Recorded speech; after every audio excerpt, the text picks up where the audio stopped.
Ano ang mas matimbang, dugo o luha ng sangkatauhan?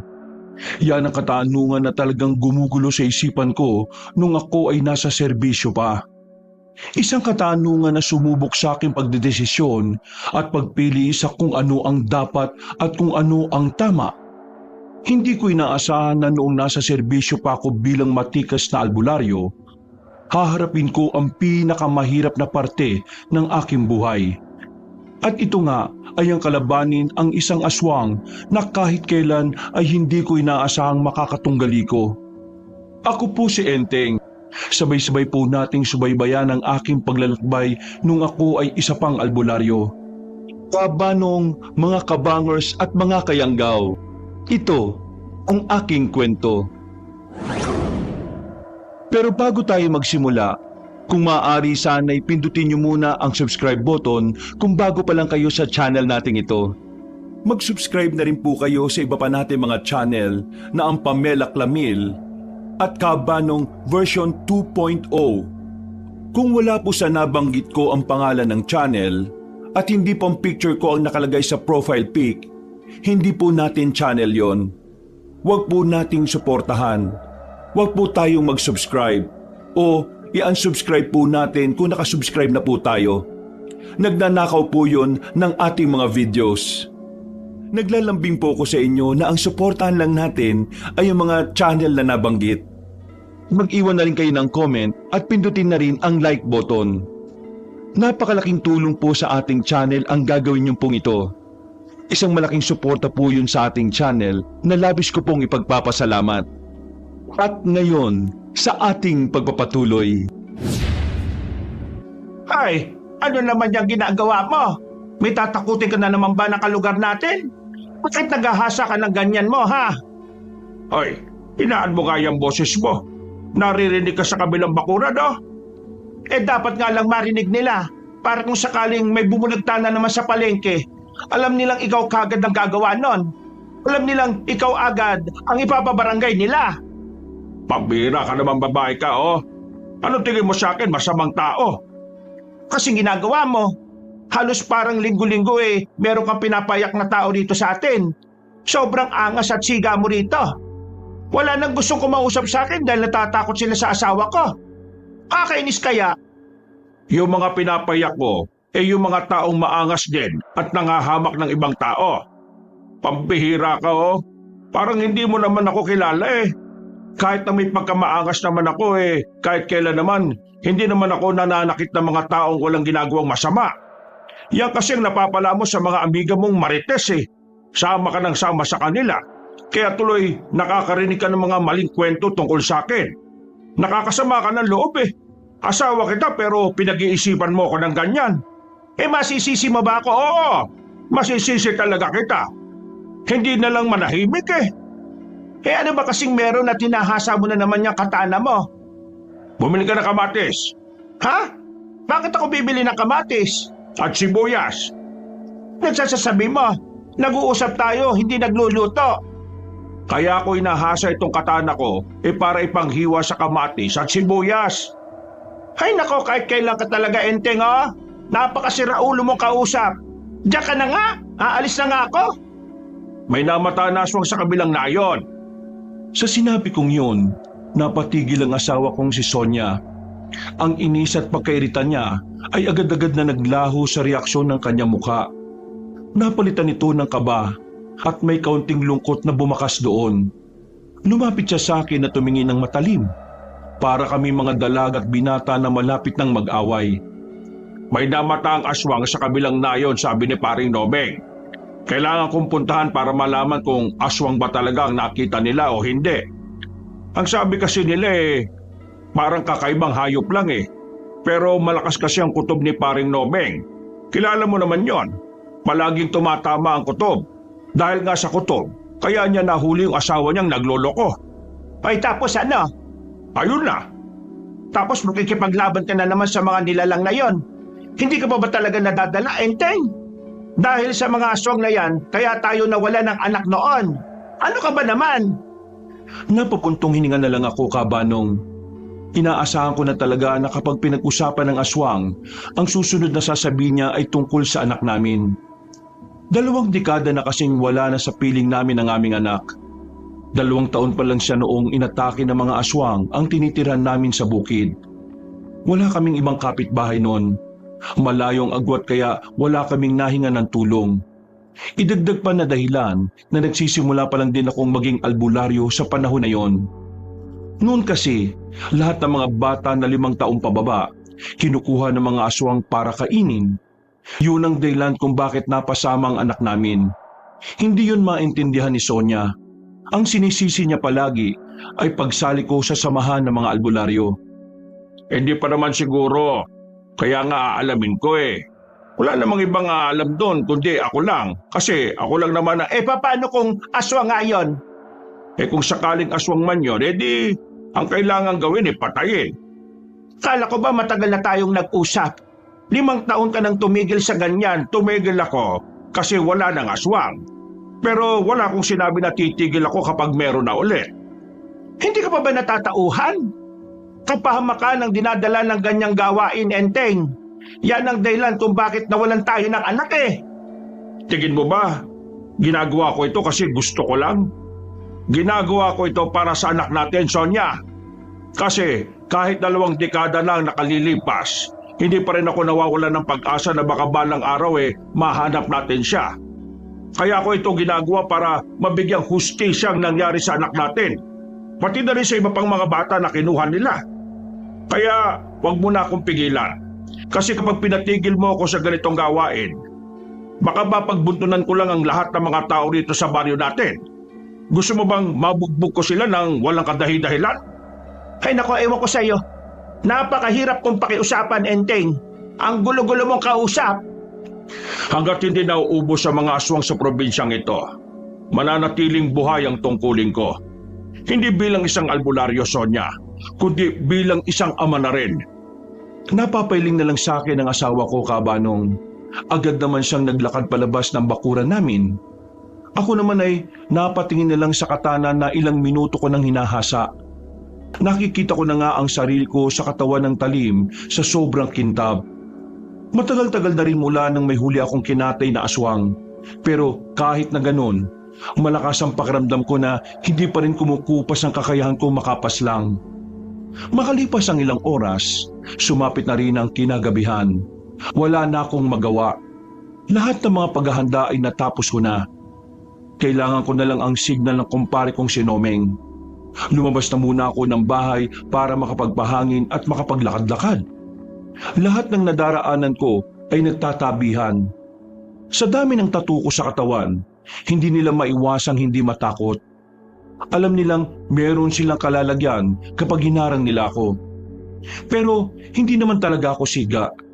Aminadong maangas, pero maangas ako sa mga taong siraulo at tarantado.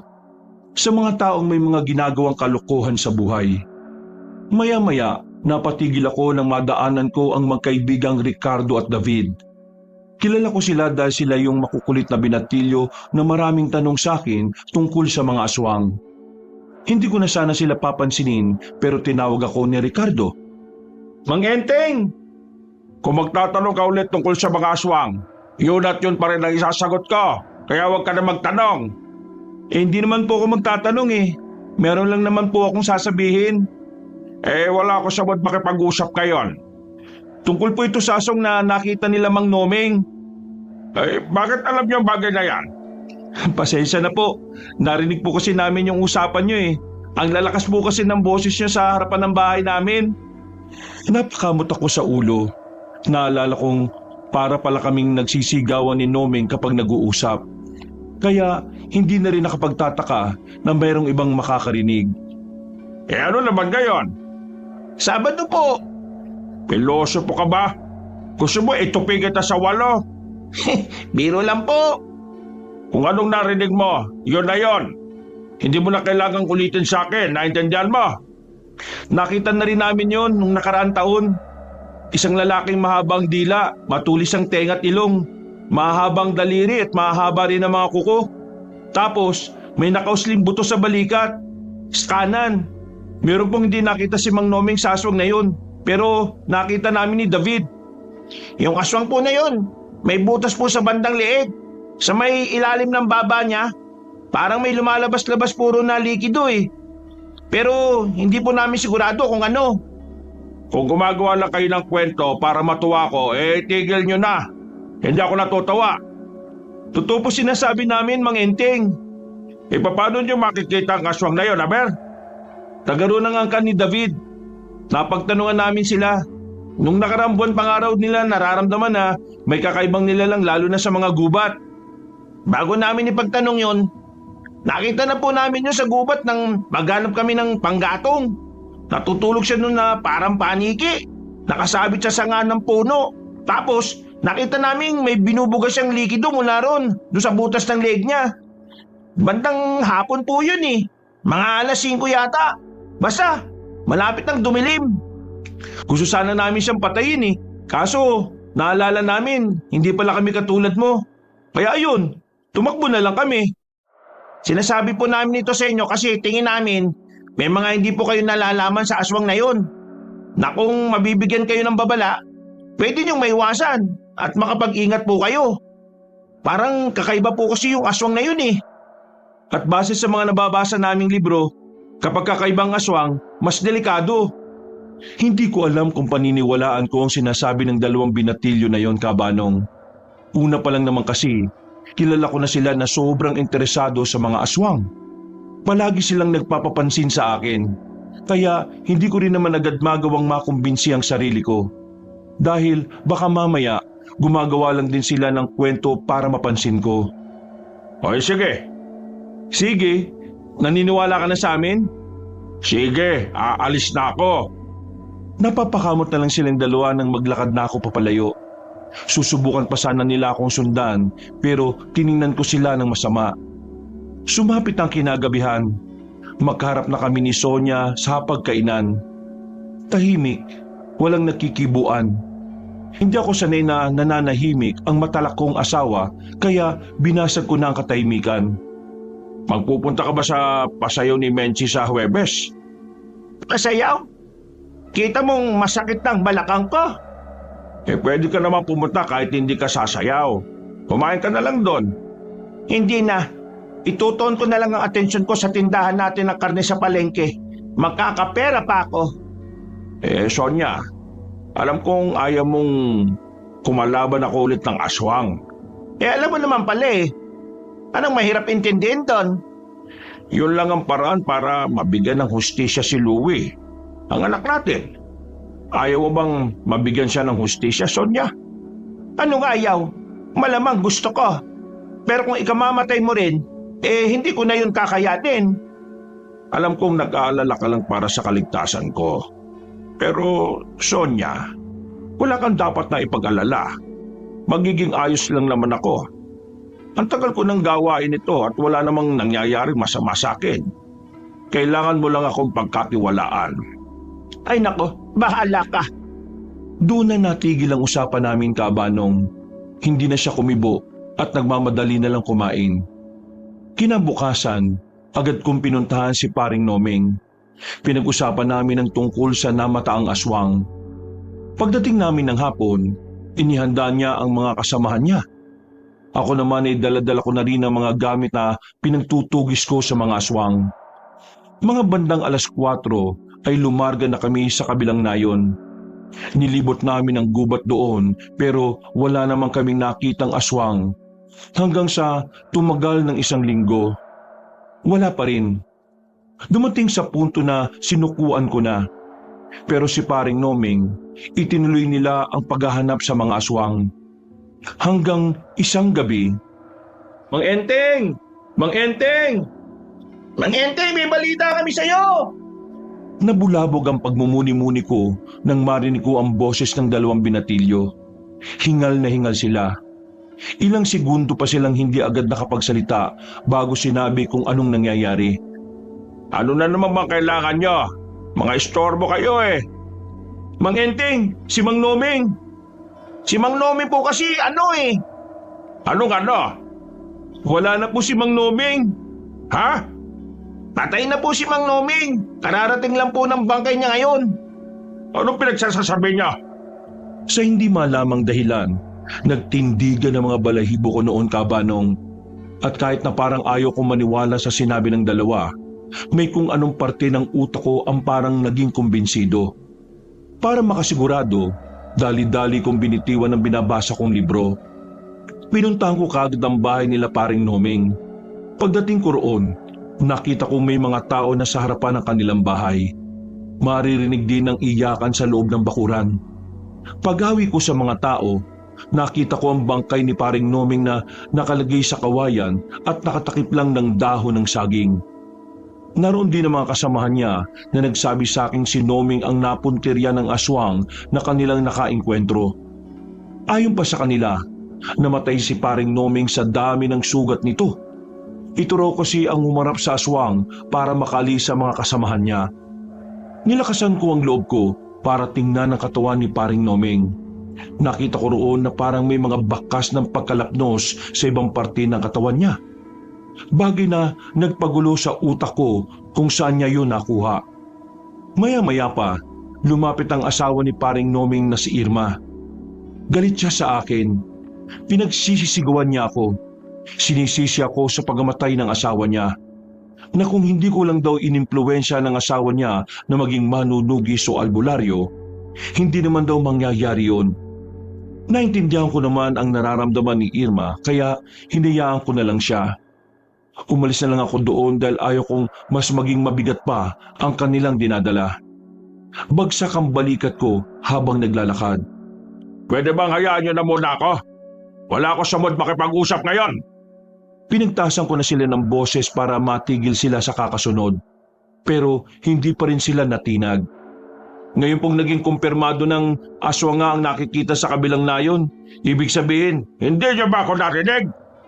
Hindi po nila maituro sa inyo kung nasaan yung lungga ng aswang. Pero kami po, kaya naming ituro yun. Kung hayaan nyo kaming tulungan kayo, tutulong po kami. Sandali ko silang tiningnan. Makikita sa kanilang mukha ang pagiging determinadong tumulong.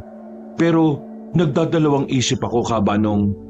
Hindi dahil alam kong magiging pabigat lang sila, kundi dahil kapag nakita ko na ang aswang, papasukin ko ng muli ang buhay na magulo.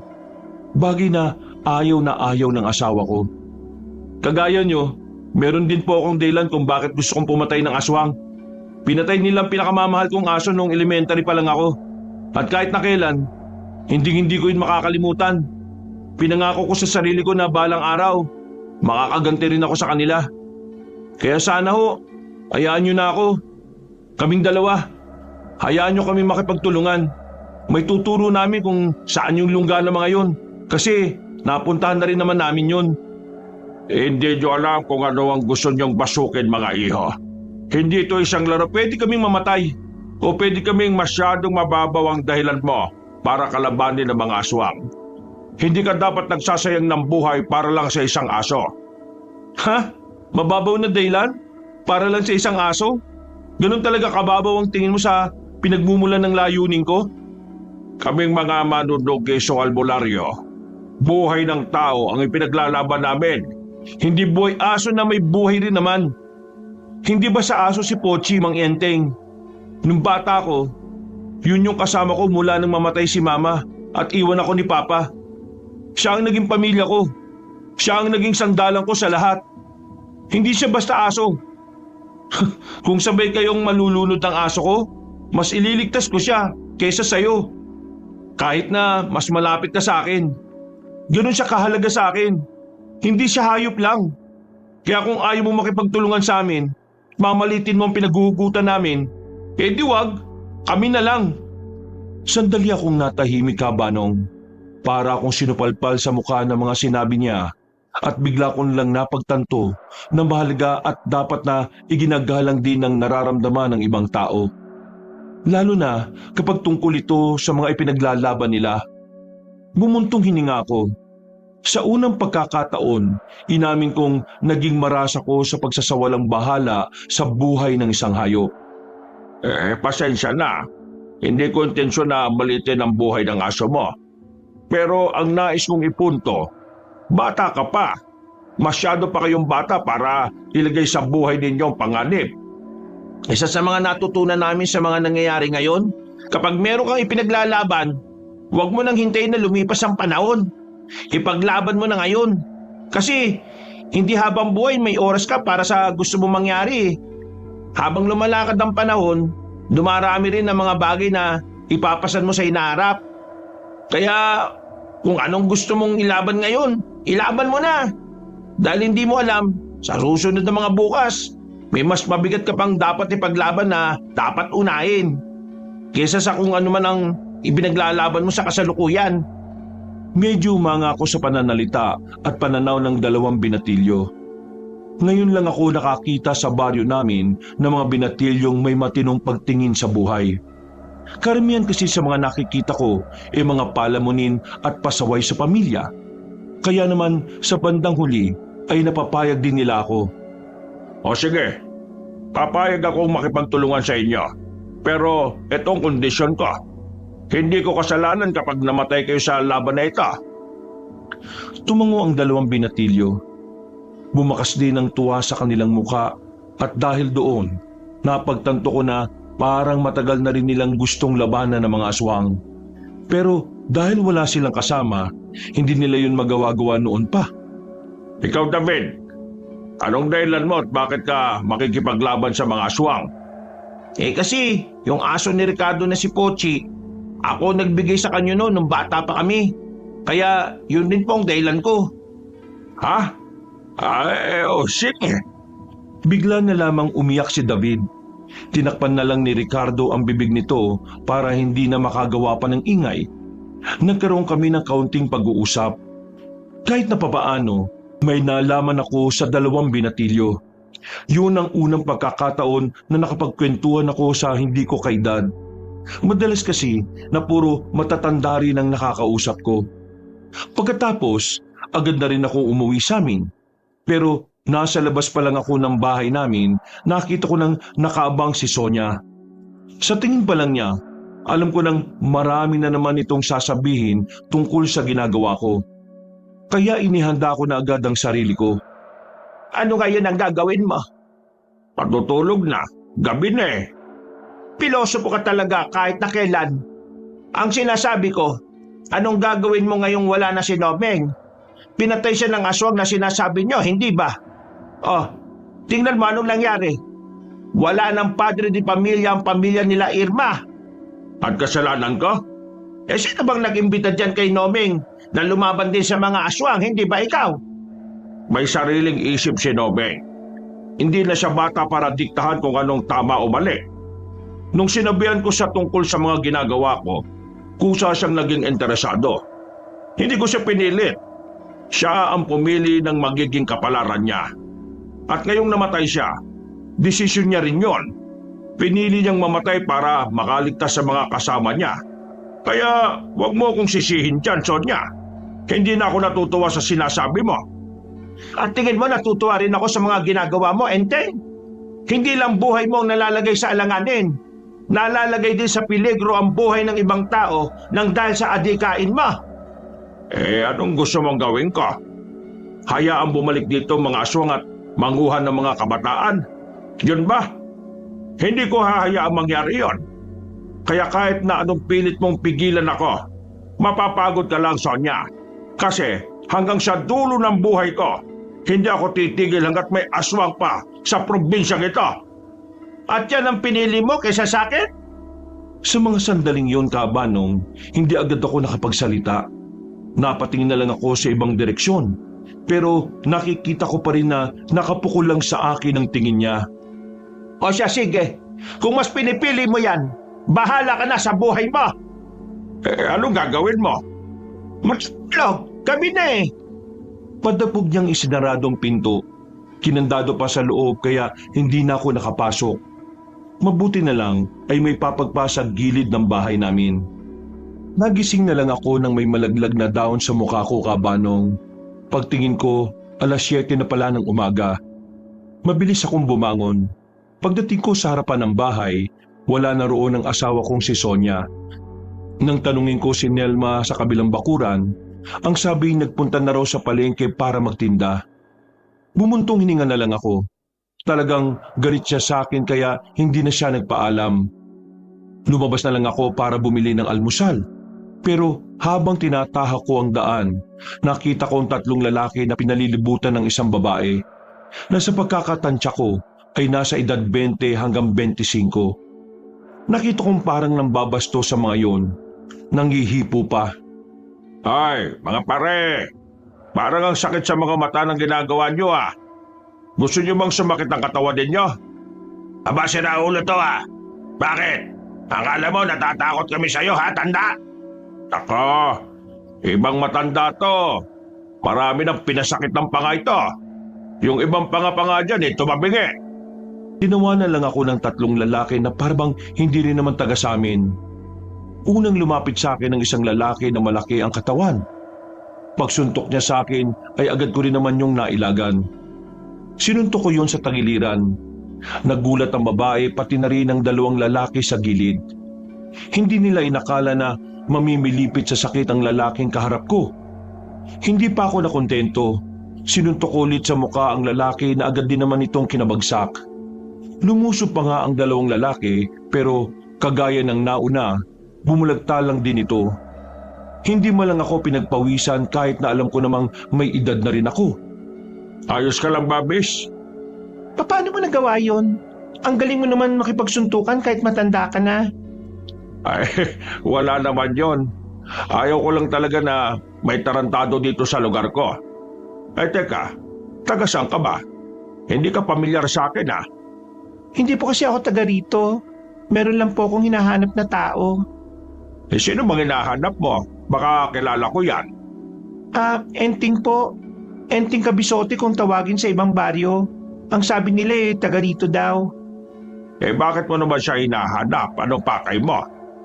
Mangingi lang sana ako ng tulong. Ako ang taong hinahanap mo. Talaga po? Ako si Enteng. Pero anong tulong ba ang kailangan mo, iha? Yung kapatid ko po kasi 1 buwan nang nawawala. Inutusan ko lang naman po kasi yung sa gubat na manguha ng tanglad. Baka po pwede niyo akong tulungan. May mga nakapagsabit kasi sa akin ng mga magsasaka sa gubat kung saan nawala ang kapatid ko. Doon daw huling namataan yung mga aswang nung nakaraang buwan. Nang marinig ko ang salitang aswang sa kanyang bibig, ay agad na akong naging interesado. Sinasabi mo bang kinuha ng mga aswang ang kapatid mo? Yun lang ang nakikita kong dahilan, Mang Enteng. Kaya nga hinanap ko talaga kayo nung marinig ko ang pangalan nyo sa mga baryong dinaanan ko. Alam ko kasi na kayo ang makakatulong sa akin. Sa totoo niyan, hanggang ngayon ay hindi pa rin kami makapaniwala na may mga aswang pa rin talagang natira. Nilagas ko na ang mga yan dati. Kaya nga ngayon, wala pa kaming matinong impormasyon kung nasaan sila. Pero may gagawin kaming operasyon mamayang gabi. Sakaling makita namin ang kapatid mo, ibabalik ko rin sa iyo. Ano ba pangalan niya? Miguel. Miguel ang pangalan niya. May kapayatan pero singkita ng mata. Siya sige. Kami nang bahala dyan. Pero saan ka na ngayon? Uuwi na lang po muna ako siguro sa tiyahin ko na malapit lang din naman dito ang bahay. Sa kabilang baryo lang. Sige. Pumunta ka na lang dito bukas. Hanapin mo ako sa barangay. Kilala ko ron.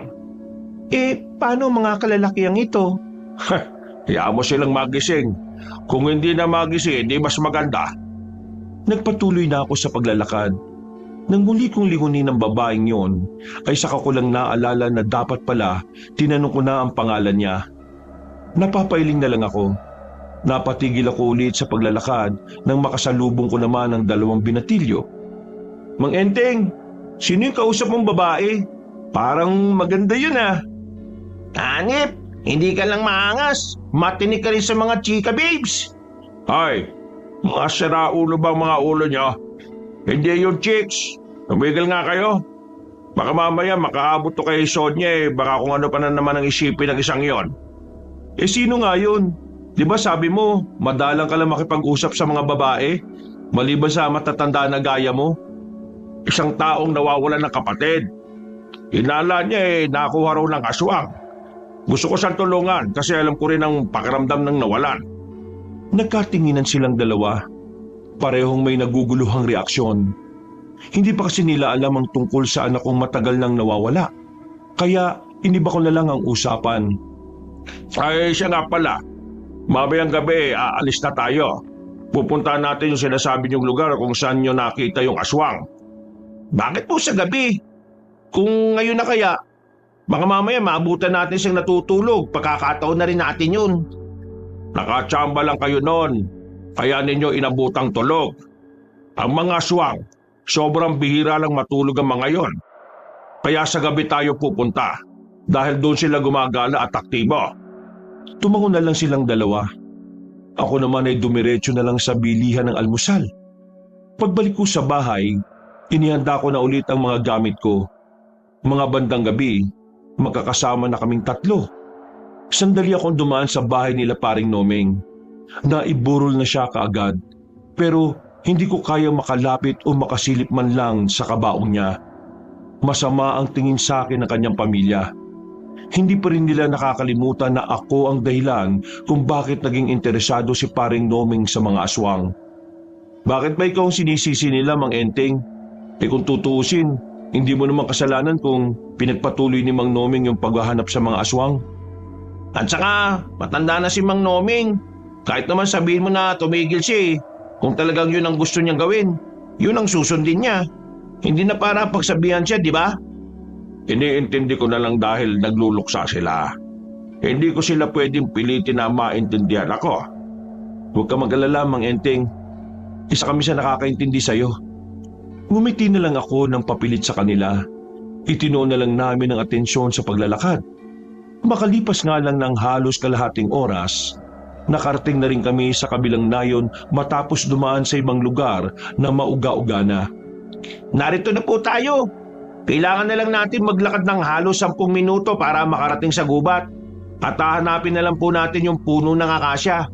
Yung po ang palatandaan namin kung saan liliko Tandaan nyo lang ang mga sinabi ko sa inyo, ha, mga iho. Yang itak na dala ninyo, gamitin niya sa oras na atakihin tayo ng mga aswang. Kung sakali namang nalagay tayo sa alanganin, unan yung iligtas ang sarili ninyo. Nagkakaintindihan ba tayo? Pero paano ka naman? Magiging enteng kabisote ba ang tawag sa akin kung hindi ko kaya makaligtas? Kung sa bagay, ikaw kaya ang pinakamaangas na albularyong nakilala namin. Sos, bola ka pa. Bulahin mo mukha mo. Sa aming pagpapatuloy ay sandali muna kaming dumaan sa bahay na kamag-anak ni David noon. Nakausap namin ang ilan sa miyembro ng kanilang angkan. At nasabi nga ng mga ito na totoong meron silang nararamdamang aswang sa kanilang baryo. Pero mas madalas daw nilang nararamdaman at nakikita yon sa kagubatan na malapit lang din sa kanila. Habang papalapit ako ng papalapit, nakakaramdam na ako ng kaba. Hindi ako kinakabahan para sa sarili ko.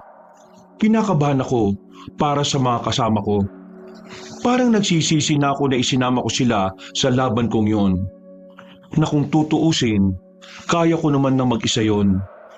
Pinangunahan ni David ang paglalakad dahil ito ang mas nakakaalam ng direksyon. 10 minuto lang ang nagdaan, nakita na namin ang sinasabi nilang puno ng akasya. Dito ko na hinugot ang katana ko. Marahan kaming naglakad nang makaliko na kami. Iwas na iwas kaming makalika ng kahit na anong ingay. Hindi nga nagtagal, nakarinig na kami ng kakaibang tunog na nagmumula sa kung saan. Pero dahil madilim ang paligid, dahil sa nagtataas ang mga puno, hindi kami nagpadalos-dalos. Dito lang muna kayo. Anong gagawin nyo? Titingnan ko muna kung nasa nagmumula yung ingay. Sasama kami. Hindi. Kailangan ko munang malaman kung talagang isa lang siya. Dito lang kayo. Nakinig naman silang dalawa sa akin kaya nagsimula na rin akong maglakad. Maya-maya pa, nakita ko ang isang nilalang na gumagapang papasok sana sa mga halamanan. Hindi ko makita ang itsura niya ng buo dahil sa kinalalagyan namin. Pero hindi na ako nagsayang ng oras. Kagad ko siyang tinaga, pero bigla siyang tumakas. Sumunod kayo! Hinabol namin ang aswang. Hindi siya kabilisang tumakbo kaya hindi kami nawawala sa direksyon niya. Hanggang sa ilang minuto na nga ang nakalipas, nakarating na kami sa isang lugar na kung saan direktang tinatamaan ng liwanag ng buwan. Tumigil ang aswang dahil wala na siyang tatakbuhan. Malalim na bangin ang nasa harapan niya at sa mga sandaling yon, napatunayan kong totoo ang pagkakalarawan ng dalawang binatilyo tungkol sa aswang na yon. At ang sinasabi nilang butas sa leeg, napansin ko rin na may lumalabas na likido doon na parang kulay itim. Wala ka na tatakbuhang salot ka! Patay ka ngayon! Naniniwala na ba kayo sa amin ngayon? Sabi ko sa iyo eh. Nakakatakot pala talaga siya kapag malapit. Ayoko nang duduwag-duwag ha. Pinilit yung sumama, di ba? Panindigan niyo. Maya-maya pa, biglang nagwisik ang aswang ng likido mula sa leeg niya. Nakailag ako, pero nawisikan ng kaunting patak si David sa kamay. Napasigaw siya nang maramdaman niyang mainit yun. Mang Enteng! Parang asido yung likido na yan. Aray! Ang init! Nalapnos na yata itong kamay ko. Maliit lang yan. Kaya huwag kang mag-inarte na parang mamamatay ka na. Ayos ka lang? Walang iyang tanong yan, no? Di ko na napagtanto na kaya pala parang may mga lapdos sa katawan si paring Nomeng ay dahil sa likidong nanggagaling sa aswang. Medyo nawindang ako dahil sa buong buhay ko noon bilang isang albularyo at manunugis, hindi pa ako nakatagpo ng ganon. Yun talaga ang unang beses. Kakaiba ka pala, ha? Sige! Pinakiramdaman ko muna ang aswang. Hindi rin kasi ako pwedeng umatake dahil kapag nagkataon, pwede niya akong maihulog sa bangin. Marahan ako naglakad habang nakaamba ang katana ko. Maya-maya pa, bigla na naman siyang umatake. Pero hindi ako ang puntirya niya. Parang nakatunog siya na ang dalawa kong kasama ay walang alam sa pakikipaglaban. Tumalo na mataas ang aswang para puntahan sila Ricardo at David. Mabuti na lang, kinaya nilang salagi ng atake ng nilalang. Nakalapit agad ako sa kanila para humarang. Tinamaan ko ang aswang sa bandang balikat. Napatigil siya at umangil ng malakas. Galit na galit. Magaling ang ginawa niyo. Pero kapag nakita niyong may opening, birahin niyo kagad. Nagmamadali ako makalapit ulit sa aswang kabanong, pero gumapang siya ng mabilis papunta sa kaliwa. Iniwasan niya ako ulit. Puntirin niya talaga yung dalawa. Kaya sa mga sandaling yon ay hinayaan ko na para naman makakilo si Ricardo at David. Nang mapansin nilang parang nanunood lang ako, doon na sila na alarma. Mang Enteng, ano? Nood lang? Alam namin na wala kang kasalanan kapag namatay kami. Pero baka naman pwedeng tumulong kahit konti. Kayo yata ang gusto niyang makalaban eh. Inatake sila ng inatake ng aswang. Wala silang nagawa kundi palagan na lamang yon. Nang makita kong nahihirapan na sila, ay saka na ako nakialam. Pero laking gulat ko nang biglang bumuga na naman ng likido ang aswang. Buti na lang talaga ay nagawa kong mailagan yon. Nakita ko pa kung papaanong malusaw ang dahon ng halaman na tinamaan. Magaling ang ginawa niyo, pero ang hirap niyong panoorin. Tatapusin ko na ito. Hindi ko na hinayaang makailit pa sa akin ang aswang na yon. Nakita kong papunta siya sa kanan kaya pumunta ako sa kaliwa. Alam ko kasing lilituhin niya lang ako. Ang totoo, sa kaliwa rin ang punta niya. Kaya nang nakaharap ko siya, hindi na ako nagsayang ng oras. Itinara ko na ang katana ko sa tiyan niya. Hinugot ko kagad dahil baka mabugahan ako ng likido sa muka. Sinubukan pang makatayo ng aswang na yon, pero hindi rin nagtagal ay tuluyan na rin siyang bumagsak. Pambihira! Ganun mo lang pala kabilis pinapatay ang mga aswang? Pinatagal mo pa? Para naman magkaroon din kayo ng silbi. Patay na ba talaga yan? Baka naman buhay pa yan, ha? Patay na yan. Wala akong iniiwang aswang na buhay. Anong gagawin natin ngayon? Hahanapin ko ang iba pa nito mga kasamahan. Etong aswang na ito baka hindi kasama sa mga aswang na dumukot ng kapatid ng babae. Nararamdaman ko na hindi lang ito nag-iisa. Ang malaking katanungan para sa akin ngayon, paano nila nagawang makabalik ng marami sa bilang nila ang pinatay ko na noon? Hindi kaya yung mga pinatay mo noon maliit na bilang pa lang sa kabuuang bilang nila? Napabuntong hininga ako sa sinabi ni David. Ganon na ganon din kasi ang tumatakbo sa isipan ko noon, kabanong. Napapaano kung yung inaakala kong tagumpay 5 taon na ang nakalilipas, simula lang pala ng mas malaking gulo. Na paano kung wala pa sa kalahati ang mga aswang na inubos ko? Papaano ang gagawin ko sa oras na bigla na lang nila akong atakihin? Nang makauwi na kami, hanggang sa pagiga, ay gumugulo pa rin sa isipan ko ang tungkol sa mga aswang. Maya-maya lang ay nakaidlip na rin ako. Nagkaroon ako ng malinaw na panaginip. Parang totoong-totoo. Pero kahit na parang realidad ang kinagagalawan ko, alam ko na panaginip lang talaga yon. Nasa ibang kuweba raw ako. At sa kuwebang yon, merong espadang nakadikit sa pader. Isang espadang nagliliwanag. Parang nagbabaga ang hawakan nito. Hindi ko alam kung ano ang ibig sabihin nun, pero tingin ko, ang espadang yon ang makakatulong sa akin. Kinabukasan, agad kong kinausap ang isa sa mga kapwa ko albularyo. Sinabi ko sa kanya ang tungkol sa aking panaginip. Ang sabi niya, ang espadang nasa panaginip ko ay ang espadang nasa panaginip din ni Nomeng bago ito mamatay. Hindi lang yun naikwento sa akin ni Nomeng. Pero ang sabi daw ni Nomeng, ako raw ang may hawak ng espada sa panaginip niyang yon. Baka naman po, kailangan niyong hanapin yung espadang yun. Ngayon lang ba ito nangyari? Hindi. Naalala ko na. Nanaginip din ako ng ganito bago kami makipaglaban sa mga aswang noon. Iniisip ko, baka paiwatig ang espadang yon sa mas malaking kaguluhan na paparating. O baka ang espadang yon ang kailangan kong gamitin para tapusin silang lahat. Ang tanong, saan naman kayo makikita ang espadang yun, maliban sa panaginip mo? Yun ang problema. Hintayin ko na lang ulit managinip ako. Baka sa susunod na panaginip may kasama ng address. Napapakamot na lamang sa ulo ang 2 binatilyo.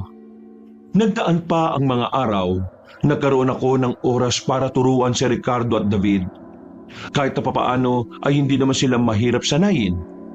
Mabilis sila makakuha ng mga itinuturo sa kanila. Ganun siguro talaga na kapag gustong-gusto mo ang ginagawa mo. Maraming salamat ha. Nag-abala ka pa talaga. Pasensya ka na rin at ikaw ang napakiusapan ko. Ang bigat kasi nitong bigas na ito eh. Hindi ko naman maasahan ng asawa ko kasi abalang-abala yun sa ginagawa niya. Wala pong problema. Kahit siguro sino namang tao, tutulungan kayo. Hindi lahat gagawin yon. Ikaw nga lang ang tumulong sa akin eh. Ay teka, ano nga pala pangalan mo? Ramil po. Ay maraming salamat Ramil ha. Saan ka ba nauwi? Diyan lang naman po. Gusto mo bang tumigil muna rito para makabawi naman ako sa'yo? Hindi ko po yan tatanggihan. Tamang-tama, nagugutom na po ako. Nang marinig ko ang kanilang usapan, ay agad na rin akong lumapit. Napatingin din naman sila sa akin. Sinuri ko ng maigi ang lalaki. Matangkad, may pagkamaskuladong katawan. Maganda ang ngiti niya kahit na malaki ang boses. Teka lang. Sino yan? Ay si Ramil daw. Nagpatulong ako sa palengke. Ito kasing bigas binigay ni Kumaring Gemma. Galing sa palayan nila. Hindi ko naman kayang buhatin. Kala nga namang umuwi pa ako rito para lang ipabuhat sa'yo. Magandang hapon po. Ramil po ang pangalan ko. Huwag po kayong mag-alala. Mabuti po akong tao. Wala naman ako sinasabing masama ka eh. Mabuti naman po kung ganun. Kayo po ba si Mang Enteng? Paano mo ako nakilala? Ay naku, palagi kong naririnig yung pangalan niyo sa bilyaran, sa bingguan, sa palengke at sa terminal. Maraming natatakot sa inyo eh. Totoo pala talaga, nakakatakot po kayong kausapin. Parang ngayon, kinakabahan na ako. Lalo na nakita ko pa po yung mga tattoo ninyo. Bakit naman kakabahan at matatakot ka kung wala ka namang ginagawang masama? Hay nako, ano bang klaseng usapan yan? Ang mabuti pa, pumasok na kayo sa loob at maghahanda ako ng merienda. Hay ikaw, Enteng, hindi pa tayo tapos ha? Akala mo nakalimutan ko na yung ginawa mo nung nakaraan. Napailing na lang ako at natatawa naman sa binatang si Ramil. Maya-maya lang ay sabay na rin kaming nagmerienda. Nung mga sandaling yon, hindi ko alam kung bakit parang ang gaan ng kalooban ko kay Ramil. Nagtataka nga ako sa sarili ko noon kasi ako yung tipo ng tao na hindi basta-basta naniniwala o nagtitiwala kapag hindi ko naman kilala ang nagsasalita. Pero kakaiba si Ramil. Sa ngiti pa lang niya, kuhang-kuha niya na ang tiwala namin ni Sonia. Pinagpalagay ko na lang noon na baka siguro dahil wala kaming anak, na baka nangungulila lang kami sa anak namin. Kaya yung nararamdaman namin ay para kaming maggulang sa kanya. Makalipas ang ilang araw, linggo at buwan, napadalas ang pagdaan ni Ramil sa bahay namin. Kung minsan nga ay kasakasama na rin namin siyang maghapunan.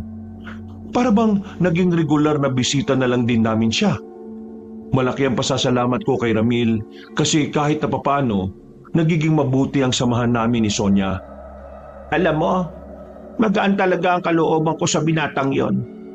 Parang ang tagal na nating siyang kilala. Ganon din ba ang nararamdaman mo? Oo, ganon din. Parang ang bait-bait niya talaga.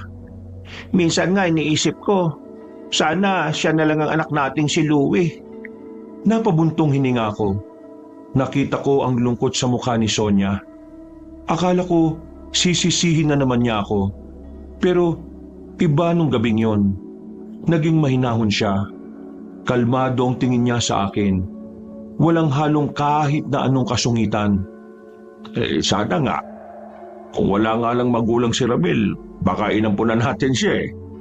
Pero ang sabi niya, tatay niya ang kasama niya sa bahay nila. Parang maganda yata kung makikilala rin natin ang tatay niya, ano? Malay mo, mas mapadala siya rito sa atin kapag pinayagan siya ng ama niya. Masaya ka ba dyan? Kung ikakasaya mo yan di sige. Mambait-bait mo sa akin itong mga nagdaang araw. Siguro may operasyon na naman kayo sa mga aswang, ano? Wala nga eh. Walang nagpaparamdam na aswang. Wala kaming makitang kahit na anong bakas. Bigla na naman silang nanahimik. Enteng, itigil mo na kasi yan. Mag-focus na lang tayo sa buhay natin. Tingnan mo, may bago tayong kakilala, si Ramil. Mabuting bata. Pwede natin siyang ituring na anak natin. Kahit tumigil ako sa pagiging albularyo at madudugis, nanupitan pa rin naman ako ng mga aswang eh. Hindi sila matitigil hanggat may mga nabubuhay na gaya ko. Lahat ng mga magiging hadlang sa mga kasamaan nila ay buburahin nila sa mundo. Kaya hindi ko may bibigay ang gusto mo, Sonia. Pasensya ka na. Ay, bahala ka na nga sa buhay mo. Basta ako, gusto ko ng tahimik na buhay. Iniisip ko naman yan. Sa palagay mo, maghiwalay na lang kaya muna tayo para hindi ka madamay. Maghiwalay? Bakit? Hindi ka na siguro na. Hoy, matanda ka na ha? Magtigil ka na. Sira ulo. Hindi naman hiwalay talaga ang ibig kong sabihin. Ang ibig kong sabihin, hiwalay muna ng bahay. Yun lang. Hindi ako sanay mag-isa. Wag na. Dito ka na lang. Kung sakaling mamamatay tayo sa aswang, ayos lang. Ang mahalaga, mamatay tayong hindi naghihiwalay. Napangiti na lang ako nang malapat sa sinabi niyang yon. Mula nung araw na yon, natanggap na ni Sonia ang tungkol sa gawain ko. Parang isang malaking himala yun para sa akin. Bigla-bigla na lang kasing nagbago ang kanyang mood. Epekto yun ni Ramil sa buhay namin. Kasi kahit hindi naman namin siya tunay na anak, nararamdaman namin na maging magulang kahit na sandaling oras lang. Pero isang gabi na naman ang sumapit, masamang balita na naman ang nakarating sa akin. Ano? Sigurado ba kayong galing kay Ka-Empo yan? Si Ka-Empoy mismo nagsabi sa amin. Kanina, nung makita namin siya sa kabilang nayon. Mang Enteng, mukhang nakarating na sa kanila yung tungkol sa pagpatay mo ron sa aswang. Diyos ko, ang dami nilang pinatay na magsasaka. Hindi raw kasi yata alam ng mga aswang kung sino sa mga magsasaka yung albularyo eh. Kaya pinatay na lang nila lahat para sigurado. Anong gagawin nun natin? Gumagawa na sila ng hakbang. Sinimulan na nila ang kasamaan nila. Pupuntahan natin ang iba pa nating mga kasama. Kailangan natin silang maabisuhan sa lahat ng mga nangyayari. Palabas na sana kami ng bahay nang biglang dumating si Sonia at Ramil. May mga bitbit silang kamoting kahoy. Saan kayo pupunta? Mukhang nagmamadali kayo May kailangan lang kami asikasuhin. Aswang na naman. Aswang? May pupuntahan kayong aswang? Iyon ang trabaho ng Tatay Enteng mo. Pagpuksa sa mga aswang. Wow! Astig! May mga pinapatay na tao yung mga nilalang na yon. Kaya paano astig? Uy, ano ka ba? Sonya, baka hindi na ako makasabay ng hapunan Kailangan kong asikasuhin ito. Ang dami na nilang dinadamay Pupuntahan lang namin ang mga kasamahan ko para kausapin sila tungkol sa sitwasyon. Sayang naman. Kasama pa naman sana natin si Ramil na maghapunan. Kung hindi natin siya makakasabay mamaya, pwedeng kinabukasan naman po. Sige na, aalis na kami. Mamadali kaming umalis doon. Dala ang mga sandata. Agad naming tinungo ang kinaroroonan ng iba pang albularyo na una naming nakausap para labanan ng mga aswang. Habang naglalakad kami papunta roon, hindi ko maiwasang hindi kabahan. Iba ang kabang nararamdaman ko noon kung ikukumpara sa kabang nararamdaman ko nung nilagas ko sila dati. Mang Enteng, saan nyo nakilala yung Ramil? Bakit mo naitanong? Alam kong natutuwa kayo sa kanya ni Aling Sonia pero kasi may pakiramdam ako sa kanya na hindi ko maipaliwanag Pakiramdam na hindi maipaliwanag? Sinasabi mo bang may gusto ka kay Ramil? Naku, hindi yun ang ibig kong sabihin. Diretsahin mo na kasi. Para kasing may mabigat akong nararamdaman sa pagkatao niya Parang meron siyang hindi sinasabi sa inyo. Ganun talaga kapag hindi mo naman siya kilala. Kapag nagkausap kayo at naging magkaibigan kayo, baka araw-araw pa kayo magkasama. Basta, hindi ko alam. Sa halip na iniisip mo yan, ituon mo na lang ang atensyon mo sa gagawin natin. Nandito na tayo. Napatigil kami sa paglalakad nang matanaw na namin ang lugar ng mga kasamahan ko. Pero agad na umarangkada ang kaba sa dibdib ko nang mapansin kong ang tahimik ng lugar. Wala akong naririnig na mga nagsisibak, mga nagtatawanan, mga nagiinuman sa gilid-gilid. Hindi yun ang lugar na nakilala ko na madalas kong daanan noon. Pagpasok namin, nanlaki ang mga mata ko nang madatna ng dalawa sa mga kaibigan ko na nakahandusay na sa harapan ng kanilang bakuran. Wala ng buhay. Nagkalat ang dugo sa lapag at ang laman loob nila'y tila kinaukaw palabas ng tiyan. Sa unang pagkakataon, nakaramdam ako ng panlalambot ng tuhod. Mukhang nahuli na yata tayo ng pagdating. Meron pa ron, Mang Enteng. Inisiisa namin na makakalapit na bahay. Bawat silipin namin, merong bangkay. Kahit hindi albularyo o manunugis ay dinamay. Meron pang pinatay na kaawa-awang bata. Hindi ko na napigilan ng sarili ko. Nagmura ako at nagsisisigaw. Nabuo ang galit ko. Noong mga sandaling yon, wala akong ibang gustong gawin kundi ang gantihan sila. Wala na mga kasamaan mo, Mang Enteng. Anong gagawin natin ito? Magsasalita pa sana ako, pero narinig namin ang yabag ng paa na paparating. Paglingon namin sa gilid, nakita namin ang isang matandang lalaki na sa pagkakatansya ko, mas matanda lang sa akin ng ilang taon. Kaswal at kalmado lang siyang naglakad.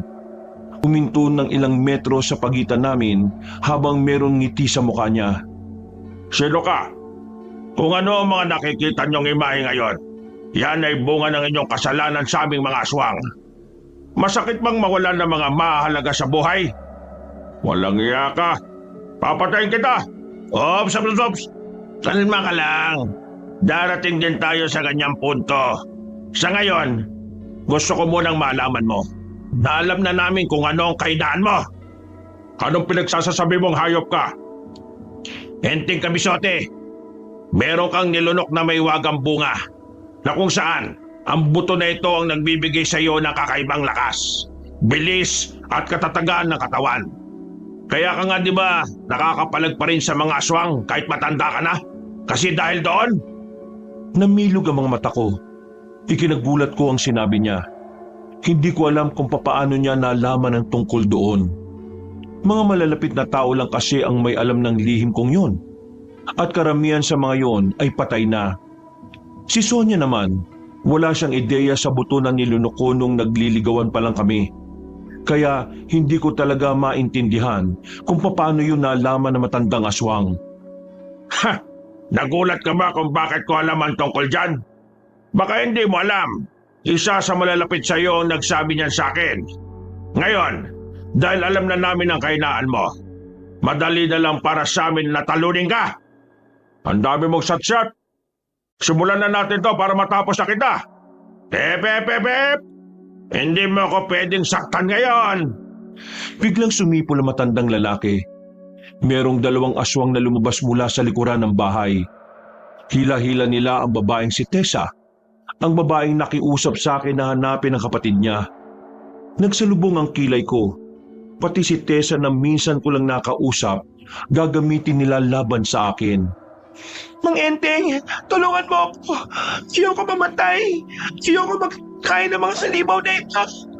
Walang iya talaga mga aswang. Bakit may dadamay ang taong yan Hindi naman kami niyan gaano makakilala. Yun nga ang maganda. Aayaan mo bang mamatay ang isang taong humihingi ng tulong? O baka naman wala kang pakialam kasi hindi mo naman kilala. Pikiusap ako. Gusto ko pang makita ka. Gusto ko makita kami at kapatid ko. Papakawalan ko siya sa isang kondisyon. Huwag kang makikinig sa kanya. Pakakawalan ko siya kung sasama ka sa akin. Napaisip ako ng mga sandaling yon, Kabanong. Batid kong maaari akong mamatay kapag ginawa ko yon. Pero nagmamakaawa ang babae sa akin. Iyak siya ng iyak. Kaya sa bandang huli, pumayag na lang din ako. Tumupad ka sa usapan. Mang Enteng, wag! Nililinlang ka lang yan. Mauna na kayo umuwi. Ayokong pati kayo ay madamay pa. Hindi pwede! Sige na! Sumunod na lang kayo. Buti na lang ay nakatunog silang 2 kaya sinakyan nila ang gusto kong mangyari. Dinakma na ako ng 2 aswang. Kinuha nila ang katana ko.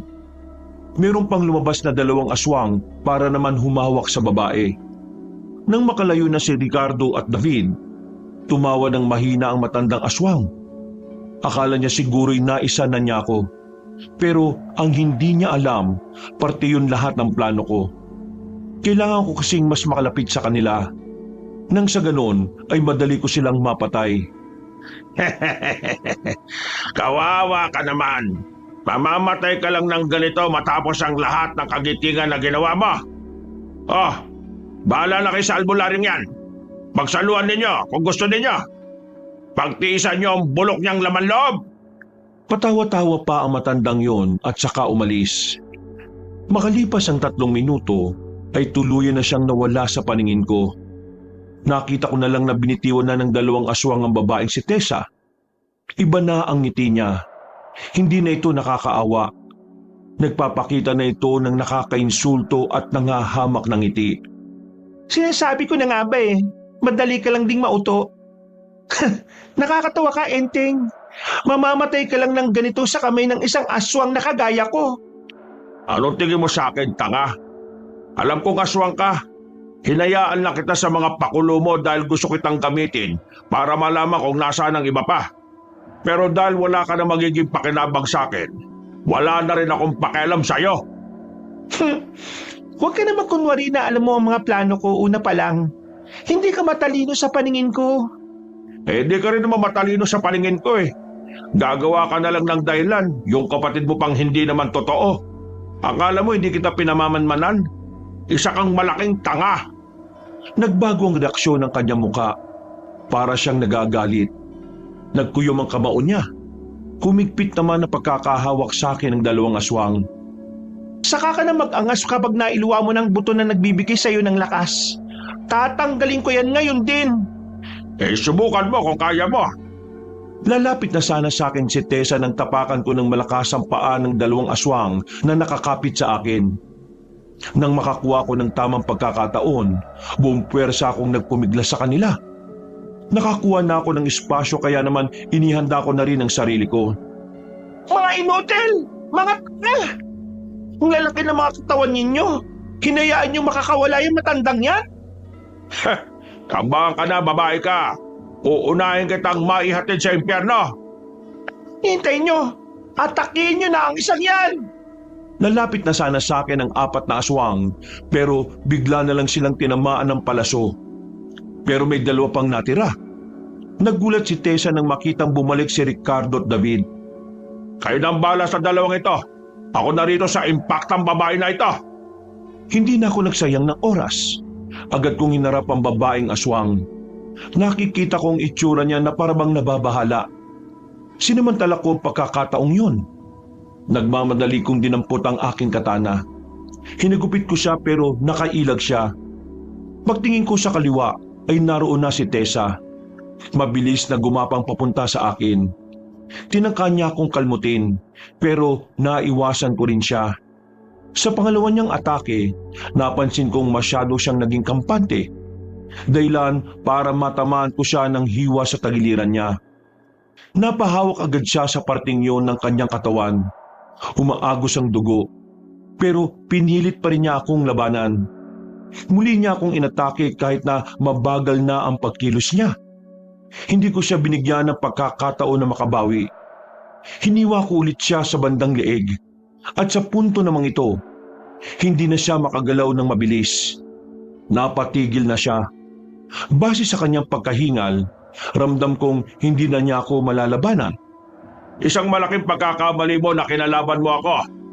Marami ka pang kakainin bigas, iha. Ako, sinubok na ako ng panahon at karanasan. Bata ka pa sa paningin ko. Inaamin ko na talo ako sa laban. Malakas ka, mahusay. Pero alam mo kung anong nakakatawa? Kung ano ang katangahan mo na hindi mo pa rin nalalaman hanggang ngayon. Nasa paligid mo lang siya. Magugulat ka na lang. Papatayin ka na niya. Kaya naman masyado ka ng maraming sinasabi.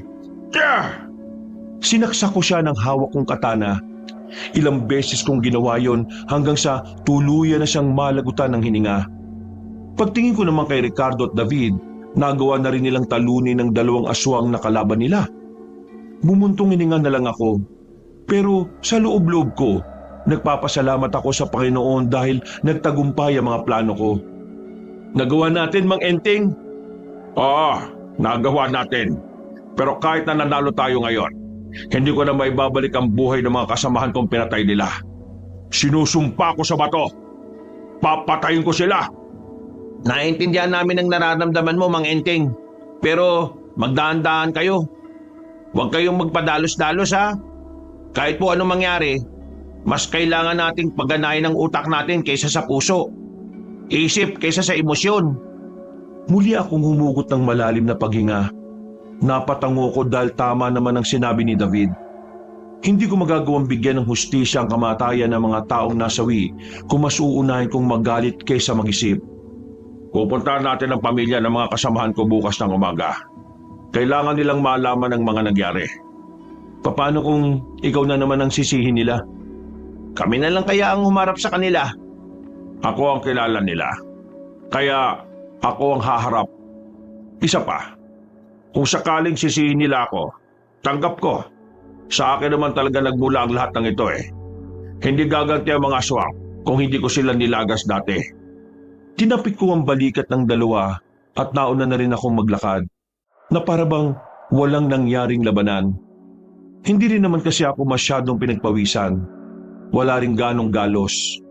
Nung gabing yun, mabigat ang kalooban ko dahil nawalan na naman ako ng mga kasama.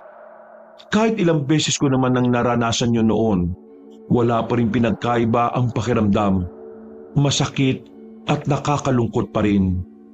Nagdaan pa ang mga araw, hindi naging madali para sa akin ang bawat paggising ko sa umaga.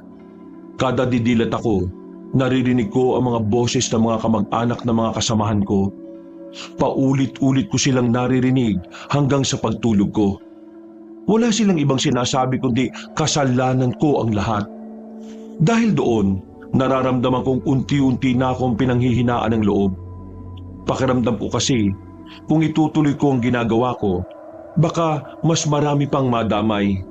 Sa isip-isip ko, baka nga tama ang asawa ko. Kailangan ko na ring iwan ang nakagisnang kong gawain. Sino ba yung katok na yan? Nakaka-istorbo ah. Ano ba problema? Kung makakatok parang sisirain nyo na itong pintuan eh. Mang Enteng, kailangan niyo sumama sa amin. May nakita kami mga bakas ng aswang sa gubat na malapit dito sa atin. Ha? Sigurado ba kayo? Baka mamaya nagkakamali na naman kayo. Sigurado kami. Lahat ng palatandaan, umaakma sa sinasabi mo sa amin eh. Maganda na ho kayo, Mang Enteng. Hihintayin ka namin dito sa labas. Ang totoo niyan parang gusto ko nang magretiro eh. Retiro?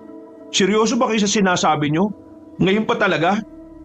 Mang Enteng naman, alam naman nating pareho na sa mga panahong ito, mas umiinit na tayo sa mga aswang eh. Lalo na't napatay natin yung babaeng aswang at yung iba pa. Kung titigil ka, wala rin naman pinagkaiba. Nasa panganib pa rin ang buhay mo kahit na tumigil ka. Diba, yan naman ang sinasabi mo kay Aling Sonia? Ano bang naging problema? Bakit bigla kang nagbago ng isip ngayon? Napapuntong hininga ako ng malalim, Kabanong. Napainom na lang ako ng kape at napaupo sa harap ng lamesa.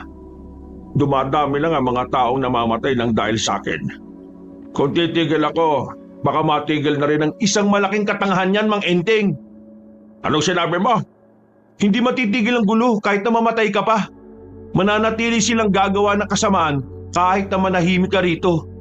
Kaya kailangan natin silang tapusin. Kailangan natin silang patayin lahat. Nakakalimutan mo na ba yung mga dahilan kung bakit natin ito ginagawa? Bibigyan natin ng hustisya ang mga taong namatay dahil sa kanila. Ang pagpatay sa aso kong si Pochi at ang pagkuha nila sa anak mong si Louie. Sobrang nagbago ka na, Mang Enteng. Hindi ganyan ang Enteng Kabisote na nakilala namin. Hayaan nyo na lang muna ako makapag-isip. Mamaya pupuntahan ko kayo.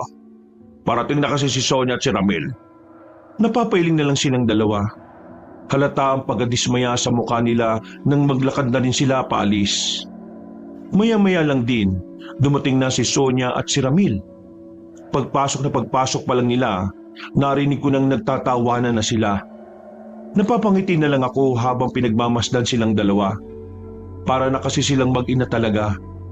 Masaya ako para sa asawa ko dahil kahit papaano, nararamdaman niya kung papaano maging isang ina. Bagay na matagal na niyang pangarap na magawa kung hindi lang sana nawala ang aming anak. O ano pang tinutunga nga mo riyan? Tulungan mo na kami maganda ng panghapunan natin. Mukhang malalim po yatang iniisip niyo ah. Ayos lang po ba kayo? Ayos lang naman ako, Ramil. O tara na. Ako na maghihiwa ng mga yan. Masaya naming hinanda ang para sa aming hapunan. Habang nagluluto ay hindi maiwasang magkwentuhan ng kung ano-anong bagay.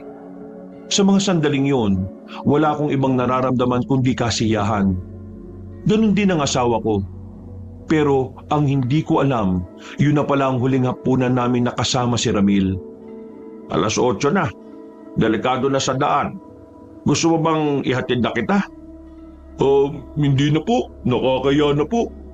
Ay nako, huwag ka nang mahiya. Kailangan mong may kasama.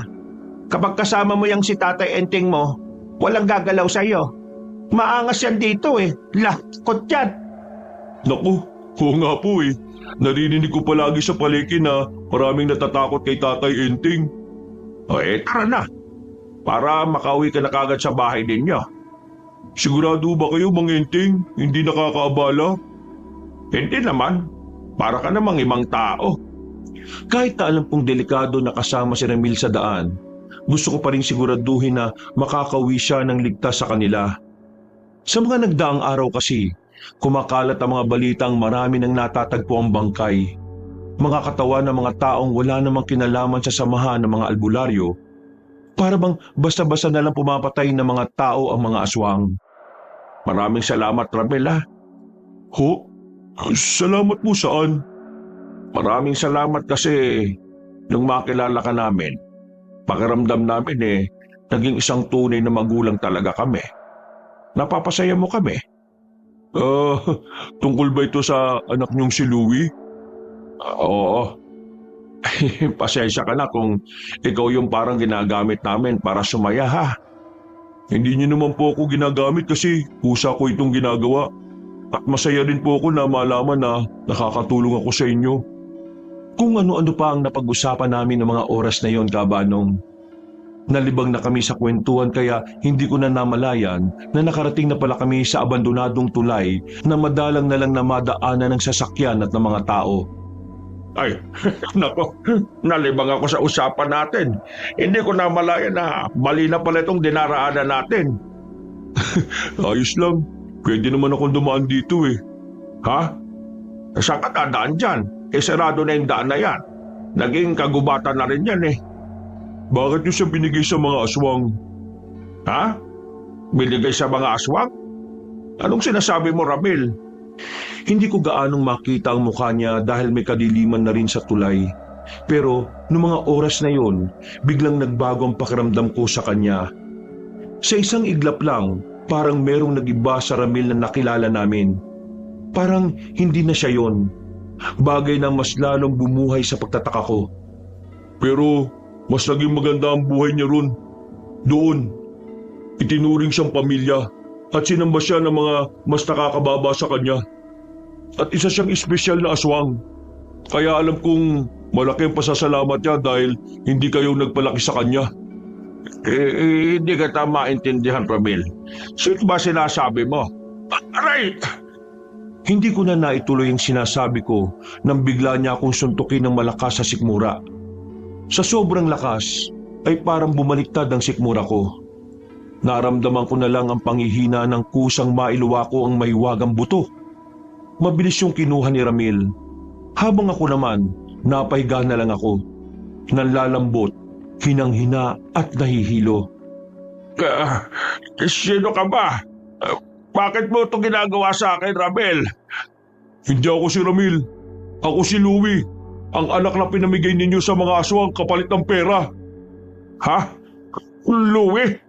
Teka, hindi totoo yun. Hindi namin ginawa ni Sonia ang bagay na yon. May malaki kayong utang noon at ikaw na albularyo ka. Meron ka kakilalang aswang. Kaibigan mo pa. Binigay niyo ako sa kanya para makabayad kayo sa utang at para hindi kayo makulong. Pero maraming salamat. Dahil sa pangangalaga ni Tatay Atong, lumaki akong ganito. Malakas, mabangis, at higit sa lahat, kumpleto at masaya. Teka, Ramil, ikaw si Louie? Ang anak namin ni Sonia? Aswang ka? Hindi ako makapaniwala sa mga nalaman ko. Magkahalong emosyon ang nararamdaman ko. Kaya pala magaan ang pakiramdam namin sa kanya nung una pa lang. Kaya pala hindi ako nahirapang pagkatiwalaan siya dahil siya pala talaga ang anak ko. Pero hindi ko matanggap ang mga sinabi niya. Isa siyang aswang at ang mga istoryang binuo ng mga aswang para lasunin ang isip niya. Hindi totoo sinabi nila sa'yo. Hindi ka namin binenta sa kanila. Nung panahon na yon, nangunguha sila ng mga sanggol, ng mga bata, para gawin nilang pagkain. Nung panahon na yon, wala akong nagawa dahil hindi ko pa sila kayang kalabanin. Sinungaling! Hindi niyo ako mauto. Kahit kailan, hindi ko kayo pinagkatiwalaan. Kayo lang naman tong tatanga-tanga na mabilis magtiwala sa mga hindi naman kilala ng lubusan. Lahat ng pinakita mo, sabihin mo, totoo mo ngayon, di ba? Totoo? Inutil ka ba talaga? Isa akong aswang at ang misyon ko, patayin ka dahil ikaw ang tinik sa lahi namin. Kaya kung iniisip mong mga pinakita ko dahil sa pagmamahal, managinip ka ng dilat. Kahit na kailan, hindi mangyayari yun. Ginawa ko lang ang mga yon dahil kailangan kong malaman kung nasan ang buto na nagpapalakas sa katawan mo. At ngayong nakuha ko na ito, wala na akong dahilan para makita pa kayo. Lalong-lalo ka na. Anong gagawin mo? Papatayin mo ako ngayon? Sige, gawin mo. Total, wala naman na akong kalaban-laban. Wala na akong lakas. Lupay-pay na ako. Kung yan ang ikasasaya mo, anak, gawin mo. Patayin mo ang ama mo. Huwag mo akong matawag-tawag na anak dahil hindi kita itinuring na ama. Si Tatay Atong lang ang itinuturing kong ama dahil siya lang ang nag-alaga sa akin mula pagkabata ko. Nilaso nila ang utak mo, anak. Kinuha ka niya dahil alam niyang magagamit ka niya laban sa akin. Kahit na ano pang sabihin mo, hindi na ako makikinig sa'yo. Humanda ka na ngayon. Mamamatay ka sa pinaka nakakaawa at nakakahiyang paraan. Ang mamatay ng walang kalaban-laban. Napanunok na lang ako ng laway sa mga sandaling yon, Kabanong. Alam ko, tanggap ko na yon na ang huling sandali ko na sa mundo. Kahit na alam kong kailangan ko pang lumaban, talagang isinusuko ko na lang ang aking sarili. Dahil bukod sa wala naman akong laban sa kanya, alam kong ang kamatayan ko lang din na makakapagpasaya at makakapagpagaan ng kanyang kalooban. Sa aking kamatayan, sana maging masaya ka, anak. At sana dumating ang araw na mapagtanto mo na walang araw na lumipas na hindi ka namin minahal ng mama mo. Unti-unti na siyang nagbago ng anyo. Merong lumabas na mahabang kuko at hintuturo niya. Kasing lapad at haba ng isang tipikal na kutsilyo. Habang nakahiga ako, nilapitan na niya ako at umibabaw siya sa akin. Tumitig siya ng diretsyo. Naramdaman ko matalim niyang kuko sa leeg ko. Nakatutok kung saan naroroon ang makapal na ugat. Ramdam ko ang galit niya, ang kanyang panginginig, ang gigil, ang sama ng loob na matagal na niyang dinadala. Ramdam ko ang unti-unting pagbaon ng kukong matalim. Pero makalipas ang 1 minuto, unti-unting gumaan ang kamay na nakahawak sa ulo ko. Ang kuko ay bumalik sa normal. Umalis siya sa ibabaw ko na parang may pumipigil sa kanya na patayin ako. Kaya sinamantala ko ang pagkakataon. Nagbabaka sakali na baka sa mga salita ko ay matauhan siya. Anak, hindi pa huli ang lahat. Kaya ko pang ibalik sa dati. Pag-aaralan ko kung papaano. Huwag mong hayaan na masayang ang buhay mo. Ginagamit ka lang nila laban sa mga tao, laban sa akin. Hayaan mong maiparamdam namin ng nanay mo ang pagmamahal ng tunay na magulang. Pakiusap. Hindi porke hindi kita tinuluyan ngayon babalik ako sa inyo. Manigas ka dyan. Hinayaan kitang mabuhay dahil sa pride ko. Ayokong ituring na panalo ang pagpatay sa isang kalaban na hindi kayang protektahan ng sarili. Mabuhay ka dahil gusto ko. Sa susunod na pagkikita natin ay mapapatay kita sa pinaka nakakakontentong paraan. Anak, kalimutan niyo na si Ramil. Si Ramil ay katang-isip lamang. Ang isipin mo, si Louie, dahil yun ang papatay sa inyo sa susunod na pagkakataon. Sinubukan ko pang makabangon para pigilan siya. Pero bumabagsak lang ako kapag pinipilit ko makatayo. Hindi nagtagal ay nawala na rin siya sa paningin ko. Louie! Tak! Nakailang ulit akong pagsigaw sa tulay na yon. Pero kahit na anong gawin ko, hindi na siya bumalik.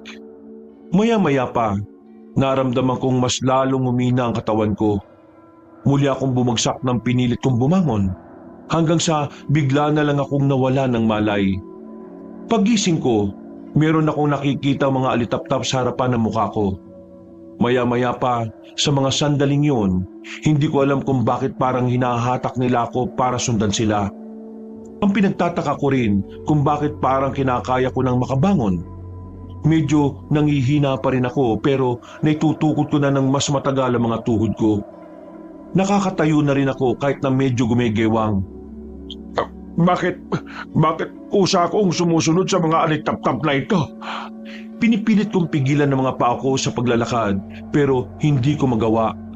Nagpatuloy lang ako sa paglalakad.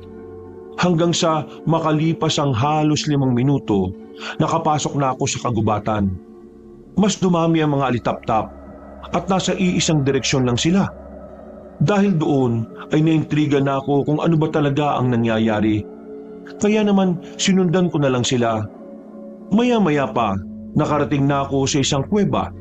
Nagliliwanag ang loob nito dahil sa mga alitap-tap na nagkukumpulan. Kaunting lakad lang, sa loob ng kuweba ay meron akong nakitang espada na nakadikit sa pader.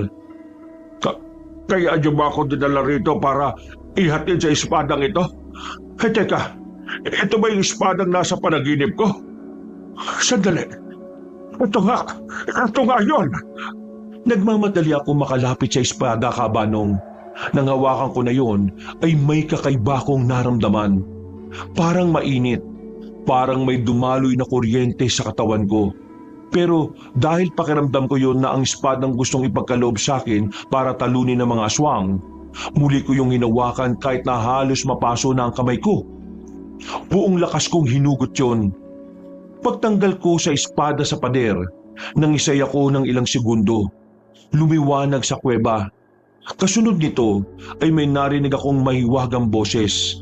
Isang boses ng matandang lalaki na sobrang mahinahon at hiwaga ng boses. Sino ka? Ikaw ba yung nagbigay sa akin ng espadang ito? Ikaw, Enteng Kamisote, ang itinakda para talunin ang pinakamalakas na aswang sa henerasyon na ito. Gamitin mo ang espadang yan ng may puso at pagmamalasakit sa buhay ng sangkatauhan. Sa pamamagitan ng sandatang yan, magtataglay ka ng pambihirang lakas, tapang at determinasyon na makamtan ang kapayapaan. Gawin mo kung ano ang nararapat para sa kapayapaan ng bawat isa. Umaasa ang sangkataasan sa iyo, Enteng Kamisote. Sandali lang. Matapos magsalita ng mahiwagang boses, ay agad na rin naman na itong naglaho. Nawala na rin ang liwanag. Natagpuan ko na lang na hawak ko na ang espada. Wala na akong nararamdaman na kuryente o mainit. Kung ganon, ito talagang magagamit ko para ubusin silang lahat. Ang gaan ng pakiramdam ko. Hindi ko na kailangang umasa sa mahiwagang buto. Hindi na ako nagsayang ng oras pa, Kabanong. Agad naman akong umalis sa lugar na yon. Pagbalik ko sa baryo namin, nakita ko ang asawa kong si Sonia na abalang naguhugas ng plato sa aming bakuran. Bigla ko na namang naalala si Louie. Hindi ko alam kung paano ko sasabihin kay Sonia na si Ramil at Louie ay iisa lang. Pagpasok ko, napatingin agad siya sa akin. Yung reaksyon ng mukha niya parang hindi mapalagay. Naihatid mo na ba siya? Oo, naihatid ko na siya. Magpahinga ka na. Ako lang tatapos sa mga hugasin na yan. Meron sana akong gustong sabihin sa iyo, Enteng. Ano yon? Tungkol ito sa anak natin. Hindi ako nakapagsalita. Pagtingin ko sa mga mata niya, nakikita kong parang naluluha na siya.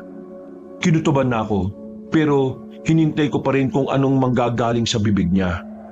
Hindi ko alam kung maniniwala ka sa akin, pero si Ramil, meron siyang balat sa balikat na gaya ng kay Louie natin. Hindi lang yon, meron din siyang peklat sa bandang binti niya. Ganon din ang kay Louie, hindi ba? Enteng, malakas ang pakiramdam ko na si Ramil ang anak natin. Siya si Louie. Ang totoo niya, Sonia, alam ko na rin na siya ang anak natin. Ha? Kailan pa? Ngayon lang, habang magkasama kami. Bakit hindi mo sinabi sa kanya na siya ang anak natin? Siya ang nagsabi sa akin, Sonia. Alam niya na tayo mga magulang niya. Pero bakit hindi niya sinabi sa atin? Dahil ayaw niya. Galit siya sa atin. Bakit naman siya magagalit? Pihiran naman. Hindi ang Louie natin ang Louie na nakaharap natin. Iba na siya. Yung iba, iyon nga ang anak natin. Oo nga, siya nga si Louie. Pero hindi siya lumaki sa magandang lugar at sa magandang pamilya, Sonia. Hindi ganun yung inaasahan natin. Nakita mo naman na mabuti siyang tao, hindi ba? Sinasabi mo dyan. Sonia, ang anak natin, isa ng aswang. Ano? Napahilamos na lang ako sa mukha ko. Alam kong maguguluhan siya kapag sinubukan kong ipaliwanag sa kanya. Pero yun lang ang tanging paraan para maging malinaw sa amin ang lahat. Anong pinagsasasabi mo?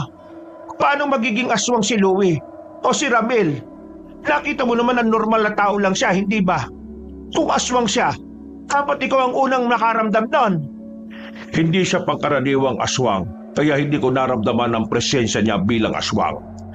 Sa tingin ko, dahil masyadong magaan ang pakiramdam natin sa kanya, kaya hindi ko napansin kung ano ang mga kakaiba sa kanya. Tigil ka na nga! Hindi aswang ang anak natin! Aswang ang anak natin, Sonia. Napunta siya sa mga aswang, at ang mga aswang na yon ay nilaso ng utak niya kaya siya galit sa atin. Yung pakikisama niya sa atin, palabas niya lang lahat ng yon. Dahil ang plano niya, kunin ang maiwagang buto sa loob ng katawan ko para mas madali niya akong mapatay. Ngayon na lang natin ulit nakita ang anak natin. Paano mo nasasabi ang mga yan? Dahil yon ang totoo, Sonia. Yon ang totoo. Kahit ako, hindi ko rin naman inakala na magiging ganun ang anak natin. Akala mo ba, hindi rin masakit para sa akin na ganun ang kinahinatnan niya? Mahirap din para sa akin ang isang inosenteng bata na anak natin noon ay isa ng mabangis na aswang ngayon.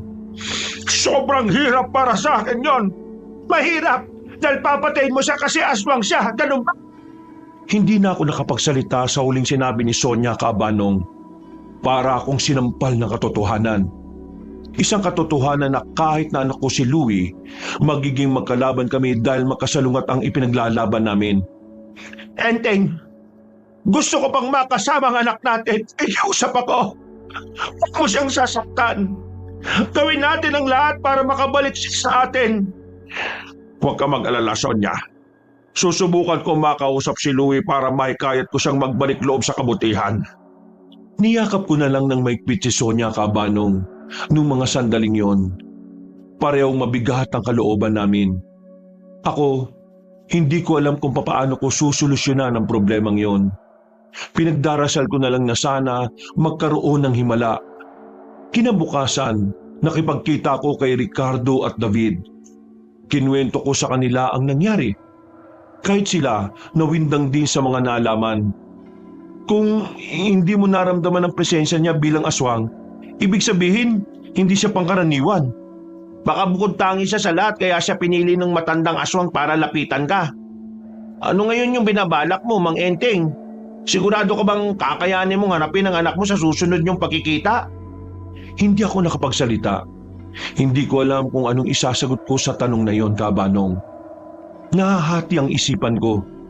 Minsan ay namamayani ang pagiging ama na naulila sa isang anak. Pero sumasapaw din ang pagiging albularyo na may obligasyon sa buhay ng mga tao. Pre, hayaan na muna natin makapag-isip si Mang Enteng. Huwag natin siyang madalin kung anong magiging sagot niya. Pasensya na, Mang Enteng ha. Naiintindihan ko naman kayo. Pero kahit na anong mangyari, prioridad natin ang buhay ng mga tao. Yun ang poprotektahan natin, hindi ang mga pansarili nating interes. Pagkatapos ng usapan na yon, agad na rin kaming naghiwa-hiwalay. Umuwi na muna ako sa bahay para puntahan ang asawa ko. Baka sa mukha niya ang pagkalugmok, pero hindi ko rin siya masisisi. Mas nasasaktan siya kumpara sa akin. Mabilis na lumipas ang kinagabihan. Nagmamadali ako makauwi galing sa bayan.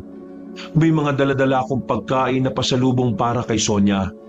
Pero nasa malayo pa lang ako, nakita ko na mga tao sa harapan ng bahay namin.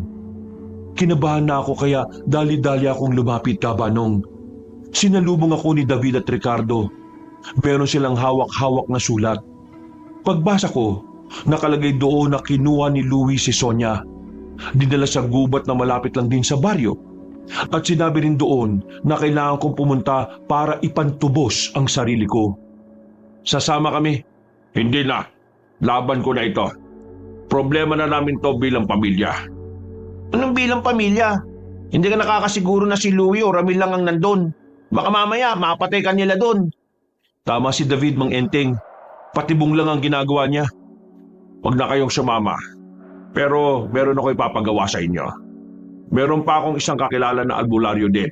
Pero nasa dulong baryo siya. Hindi ko siya gaano kasundo.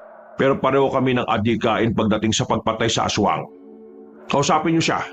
Makiusap kayo na magpadala siya ng maraming manunugis kung saan ako pupunta. Sumang-ayon naman ang dalawang binatilyo. Nang magkasundo na kami, ay hindi na ako nagsayang pa ng oras. Agad na rin akong umalis dala ang mahiwagang espada na nakuha ko sa kuweba. Hindi naman kalayuan ang kinaroroonan ng gubat kaya nakarating ako kaagad. Nakatayo lang ako habang pinalilibutan ng mga nagtataasang punong kahoy. Nakikiramdam, nagmamasid sa dilim habang nasa ilalim ng bilog at maliwanag na buwan. Hindi nagtagal, naramdaman ko na ang presensya ng isang aswang. Isang pamilyar na presensya. Mabuti naman at sumipot ka. Alangan namang hindi. Buhay ng asawa mong nakataya. Walang hiya ka. Nasaan si Sonia? Ilabas mo siya. Pep. Kalma. Darating din tayo sa parting yan. Huwag kang magmadali. Alam ko naman na sabik ka ng makumpleto kayo ulit. Ikaw ba nagpalaki sa anak ko? Anak mo o anak ko? Louie mo o si Ramil? Kahit ano pang pangalan niya, anak ko pa rin siya. Hindi mo na siya anak mula nang hinayaan mo siyang mapunta sa amin. Siya na si Ramil ngayon. Pero tinatawag niya ang sarili niyang Louie. Kaya nararamdaman ko na meron pa rin kabutihan sa kalooban niya. Tinatawag niyang Louie ang sarili niya dahil nalaman niya na yun ang pangalan niya noong bata pa siya. At kailangan niyang gawin yon para malinlang ka. Pero sa loob-loob niya, siya si Ramil, ang batang pinalaki at hinubog ng kultura ng pagiging aswang. Kaya wala ka nang magagawa, enteng kabisote. Kailangan mo na lang tanggapin na dito na matatapos ang buhay mo. Pumalakpak ng isang beses sa matandang kaharap ko, Kabanong.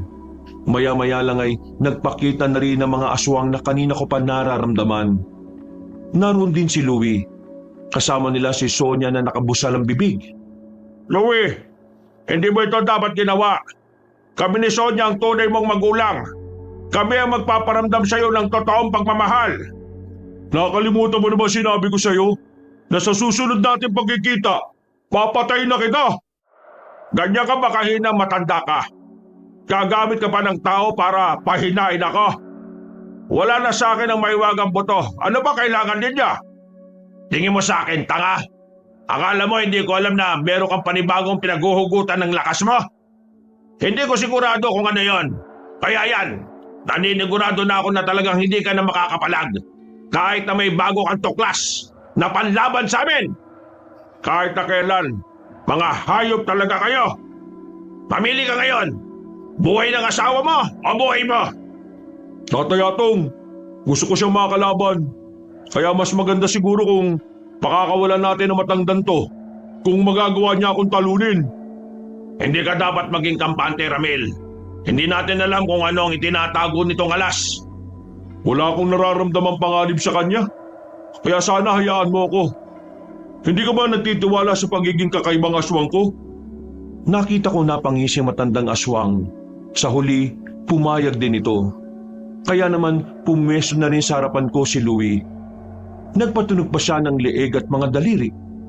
Anak, hindi natin dapat gawin to.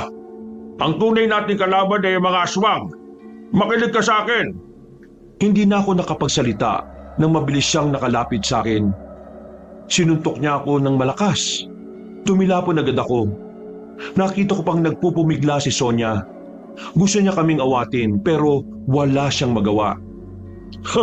Mukhang kakaiba ka na talaga, Enteng. Nagawa mo makatayo ka agad. Ipakita mo na nga sa amin kung anong tinatago mo para maganda laban. Anting-anting, mutya, ano ba?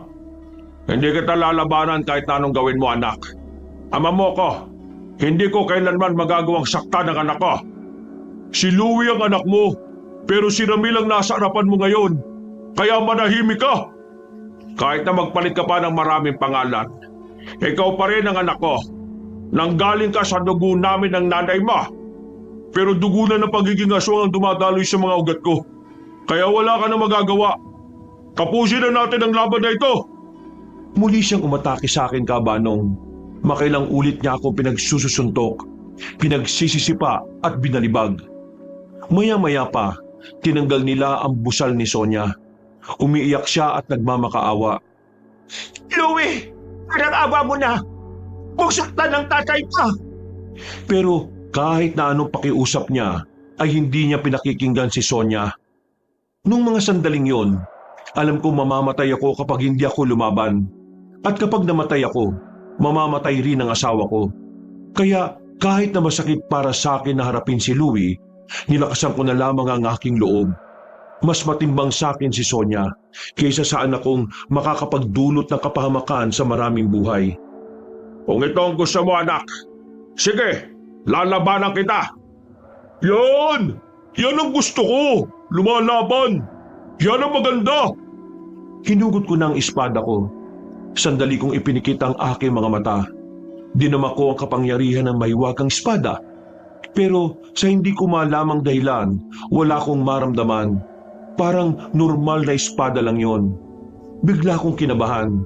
Batid kong hindi ko kakayaning talunin ang mga aswang na naroon kung pakaraniwang tao lang din ako. Oh, ano ba tinitingin-tingin mo? Lapit! Nakita niyang nagdadalawang isip ako kaya siya na ang naunang gumawa ng pag-atake.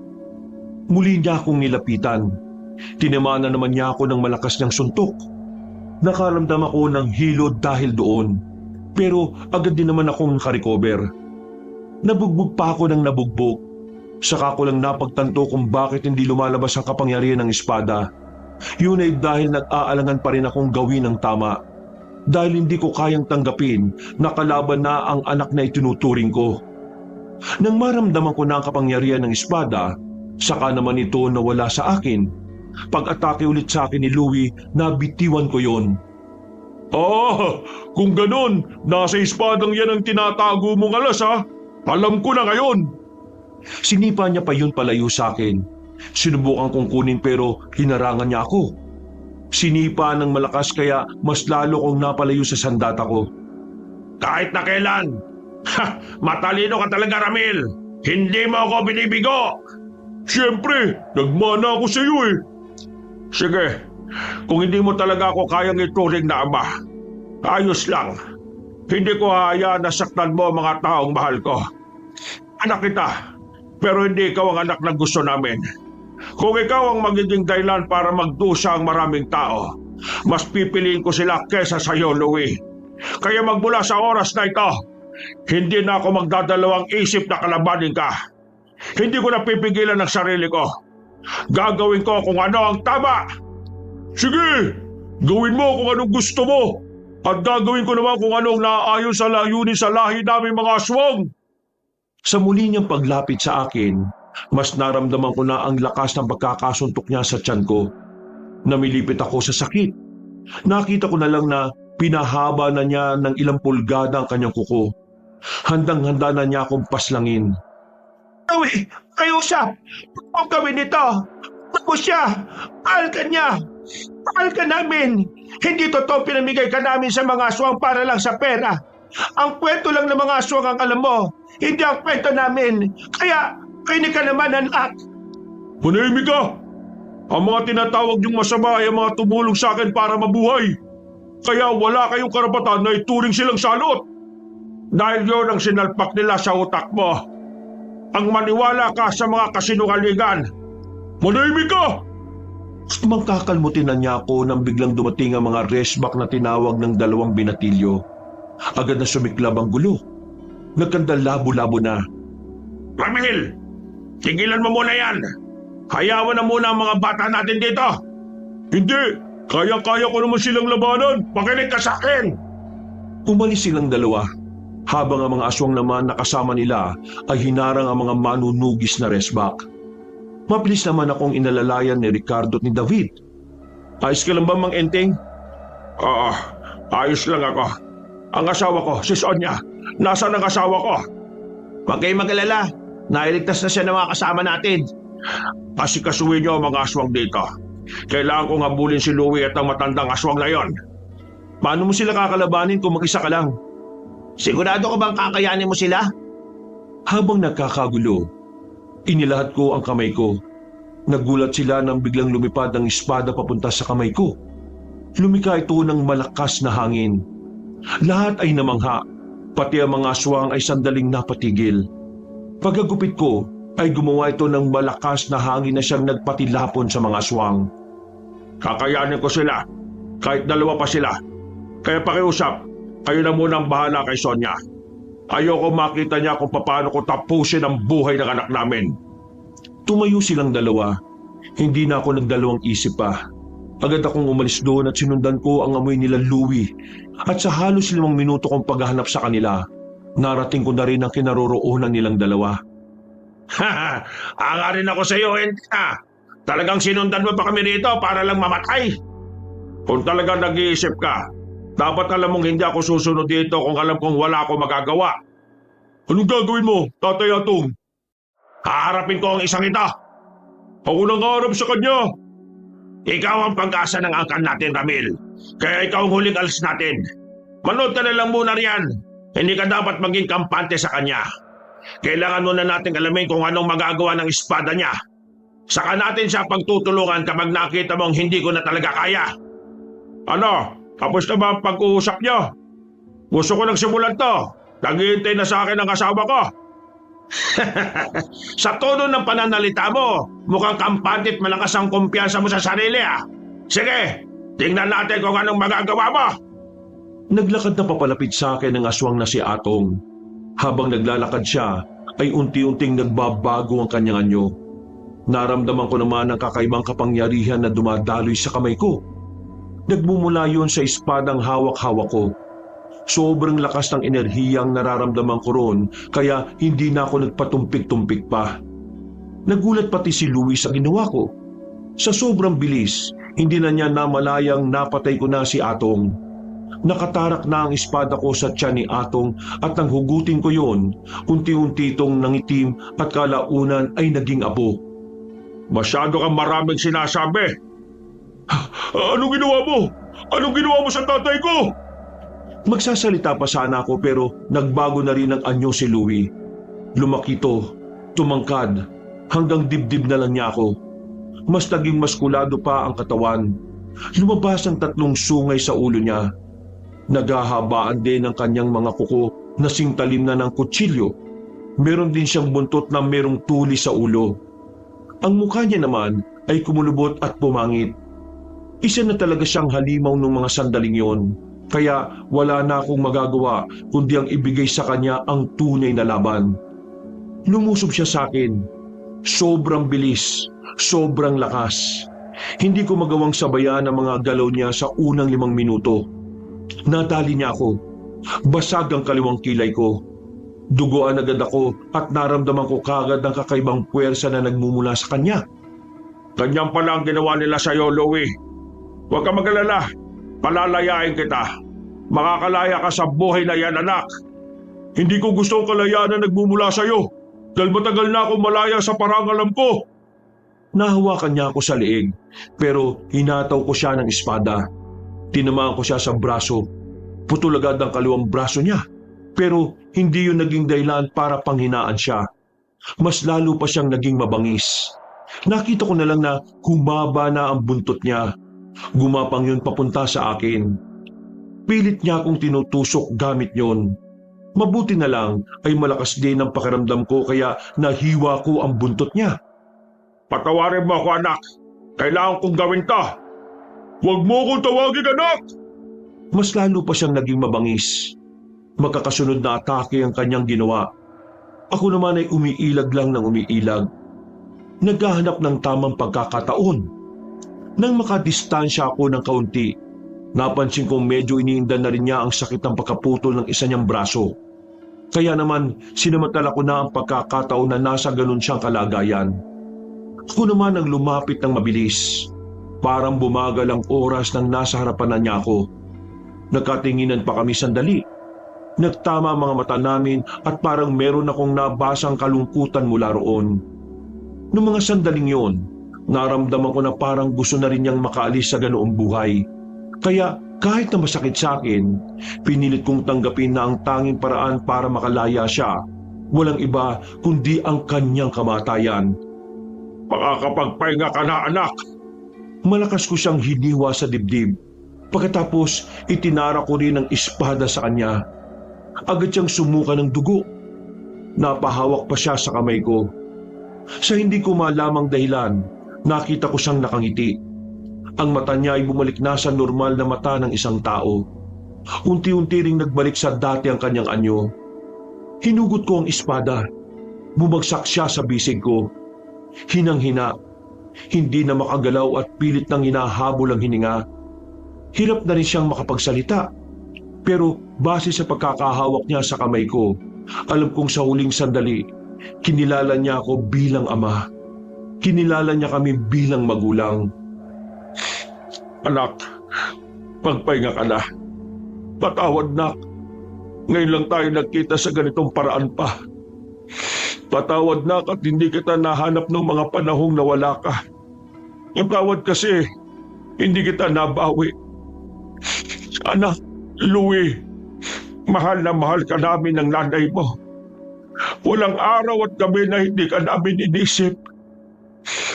Anak, tawad. Tawad talaga, anak.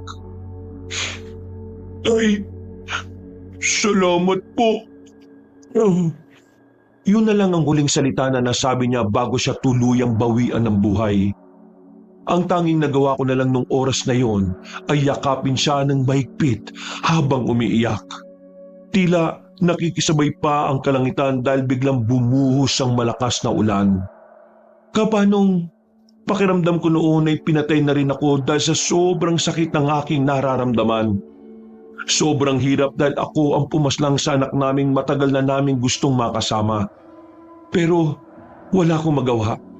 Kailangan kong gawin yun para protekta ng mas maraming buhay.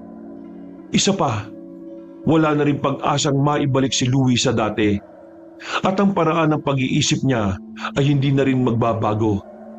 Sa madaling salita, literal na halimaw na siya na ang tanging iniisip ay puro kasamaan. Maya-maya pa, naramdaman ko na lang na nakasunod na si Ricardo at David. Sinamahan nila ako sa gitna ng malakas na ulan. Halos kalahating oras din na ganoon ang posisyon ko. Sa uling sandali niya, kinilala niya rin ako bilang isang ama. Sobrang saya ko. Sobra. Napatango na lang sa akin ang 2 binatilyong kasama ko. Maya-maya pa, natapos na rin ang labanan at natalo na rin namin ang mga aswang. Kinuha ko naman ang bangkay ni Louie. Dinala ko siya kay Sonia. Walang kasing sakit ang naramdaman ng asawa ko noong mga sandaling yon. Habang ako, nasa gilid, nilalamon ng konsensya. Patawarin mo ako, Sonia. Kinailangan kong gawin ito dahil alam kong mas maraming buhay ang mawawala kung hindi ko siya matatalo. Patawad. Kasalanan ko lahat ng ito. Kasalanan ko kung bakit wala na siya. Huwag mong sisihin ang sarili mo, Enteng. Hindi kita sinisisi. Kahit kailan, hindi ko nagagawin yon sa iyo. Ang mahalaga sa akin, nabigyan mo ng hustisya ang nangyari sa kanya. Nabigyan mo siya ng kalayaan at kapayapaan. Yun na lang ang isipin natin bilang magulang niya. Muling nagpatuloy ang iyakan namin ng mga sandaling yon, Kabanong. Kahit si Ricardo at David ay naiiyak-iyak na rin. Natanggap naman namin ng asawa ko ang nangyari. Kahit paunti-unti, sinubukan naming makabangon. Iniisip na lang namin na nasa maayos ng kalagayan si Louie ngayon. Mahirap makausad, pero sa mga sandaling ito, malaki ang pasasalamat namin dahil sa kabila ng mga nangyari, nagawa pa rin naming magpatuloy sa buhay. Hanggang dito na lang po, Kabanong, at sa lahat ng kayanggaw at kabangers, maraming salamat sa inyong pagsubaybay. Sana meron kayong nakuhang aral sa kwentong ito. Pinagpalang araw sa inyong lahat. Mga kabangers, mga kayanggaw, bago tayo magwakas, ako po'y naglalambing sa inyo na sana ay isubscribe nyo naman po yung iba pa natin mga channel. Yung Pamela Clamil na channel natin at yung bagong-bagong channel natin na Kabanong version 2.0 kung saan meron na pong mga moving images doon. So, pwede na po kayong manood habang nakikinig kayo ng mas pinagandang narration with music and effects. O di ba mas maganda po yun? Kaya sana po, huwag niyong kalimutang mag-subscribe para makasama kayo sa first 100,000 subscriber ng channel na yon. At syempre, mag-iwan na rin kayo ng comment, pindutin ang like button. Ilalagay po natin sa pin comment yung mga link ng mga nasabing channel. Napakalaking tulong po yun sa ating channel at para patuloy tayo makapagbigay ng mga magagandang kwento. Hanggang sa muli, wakas!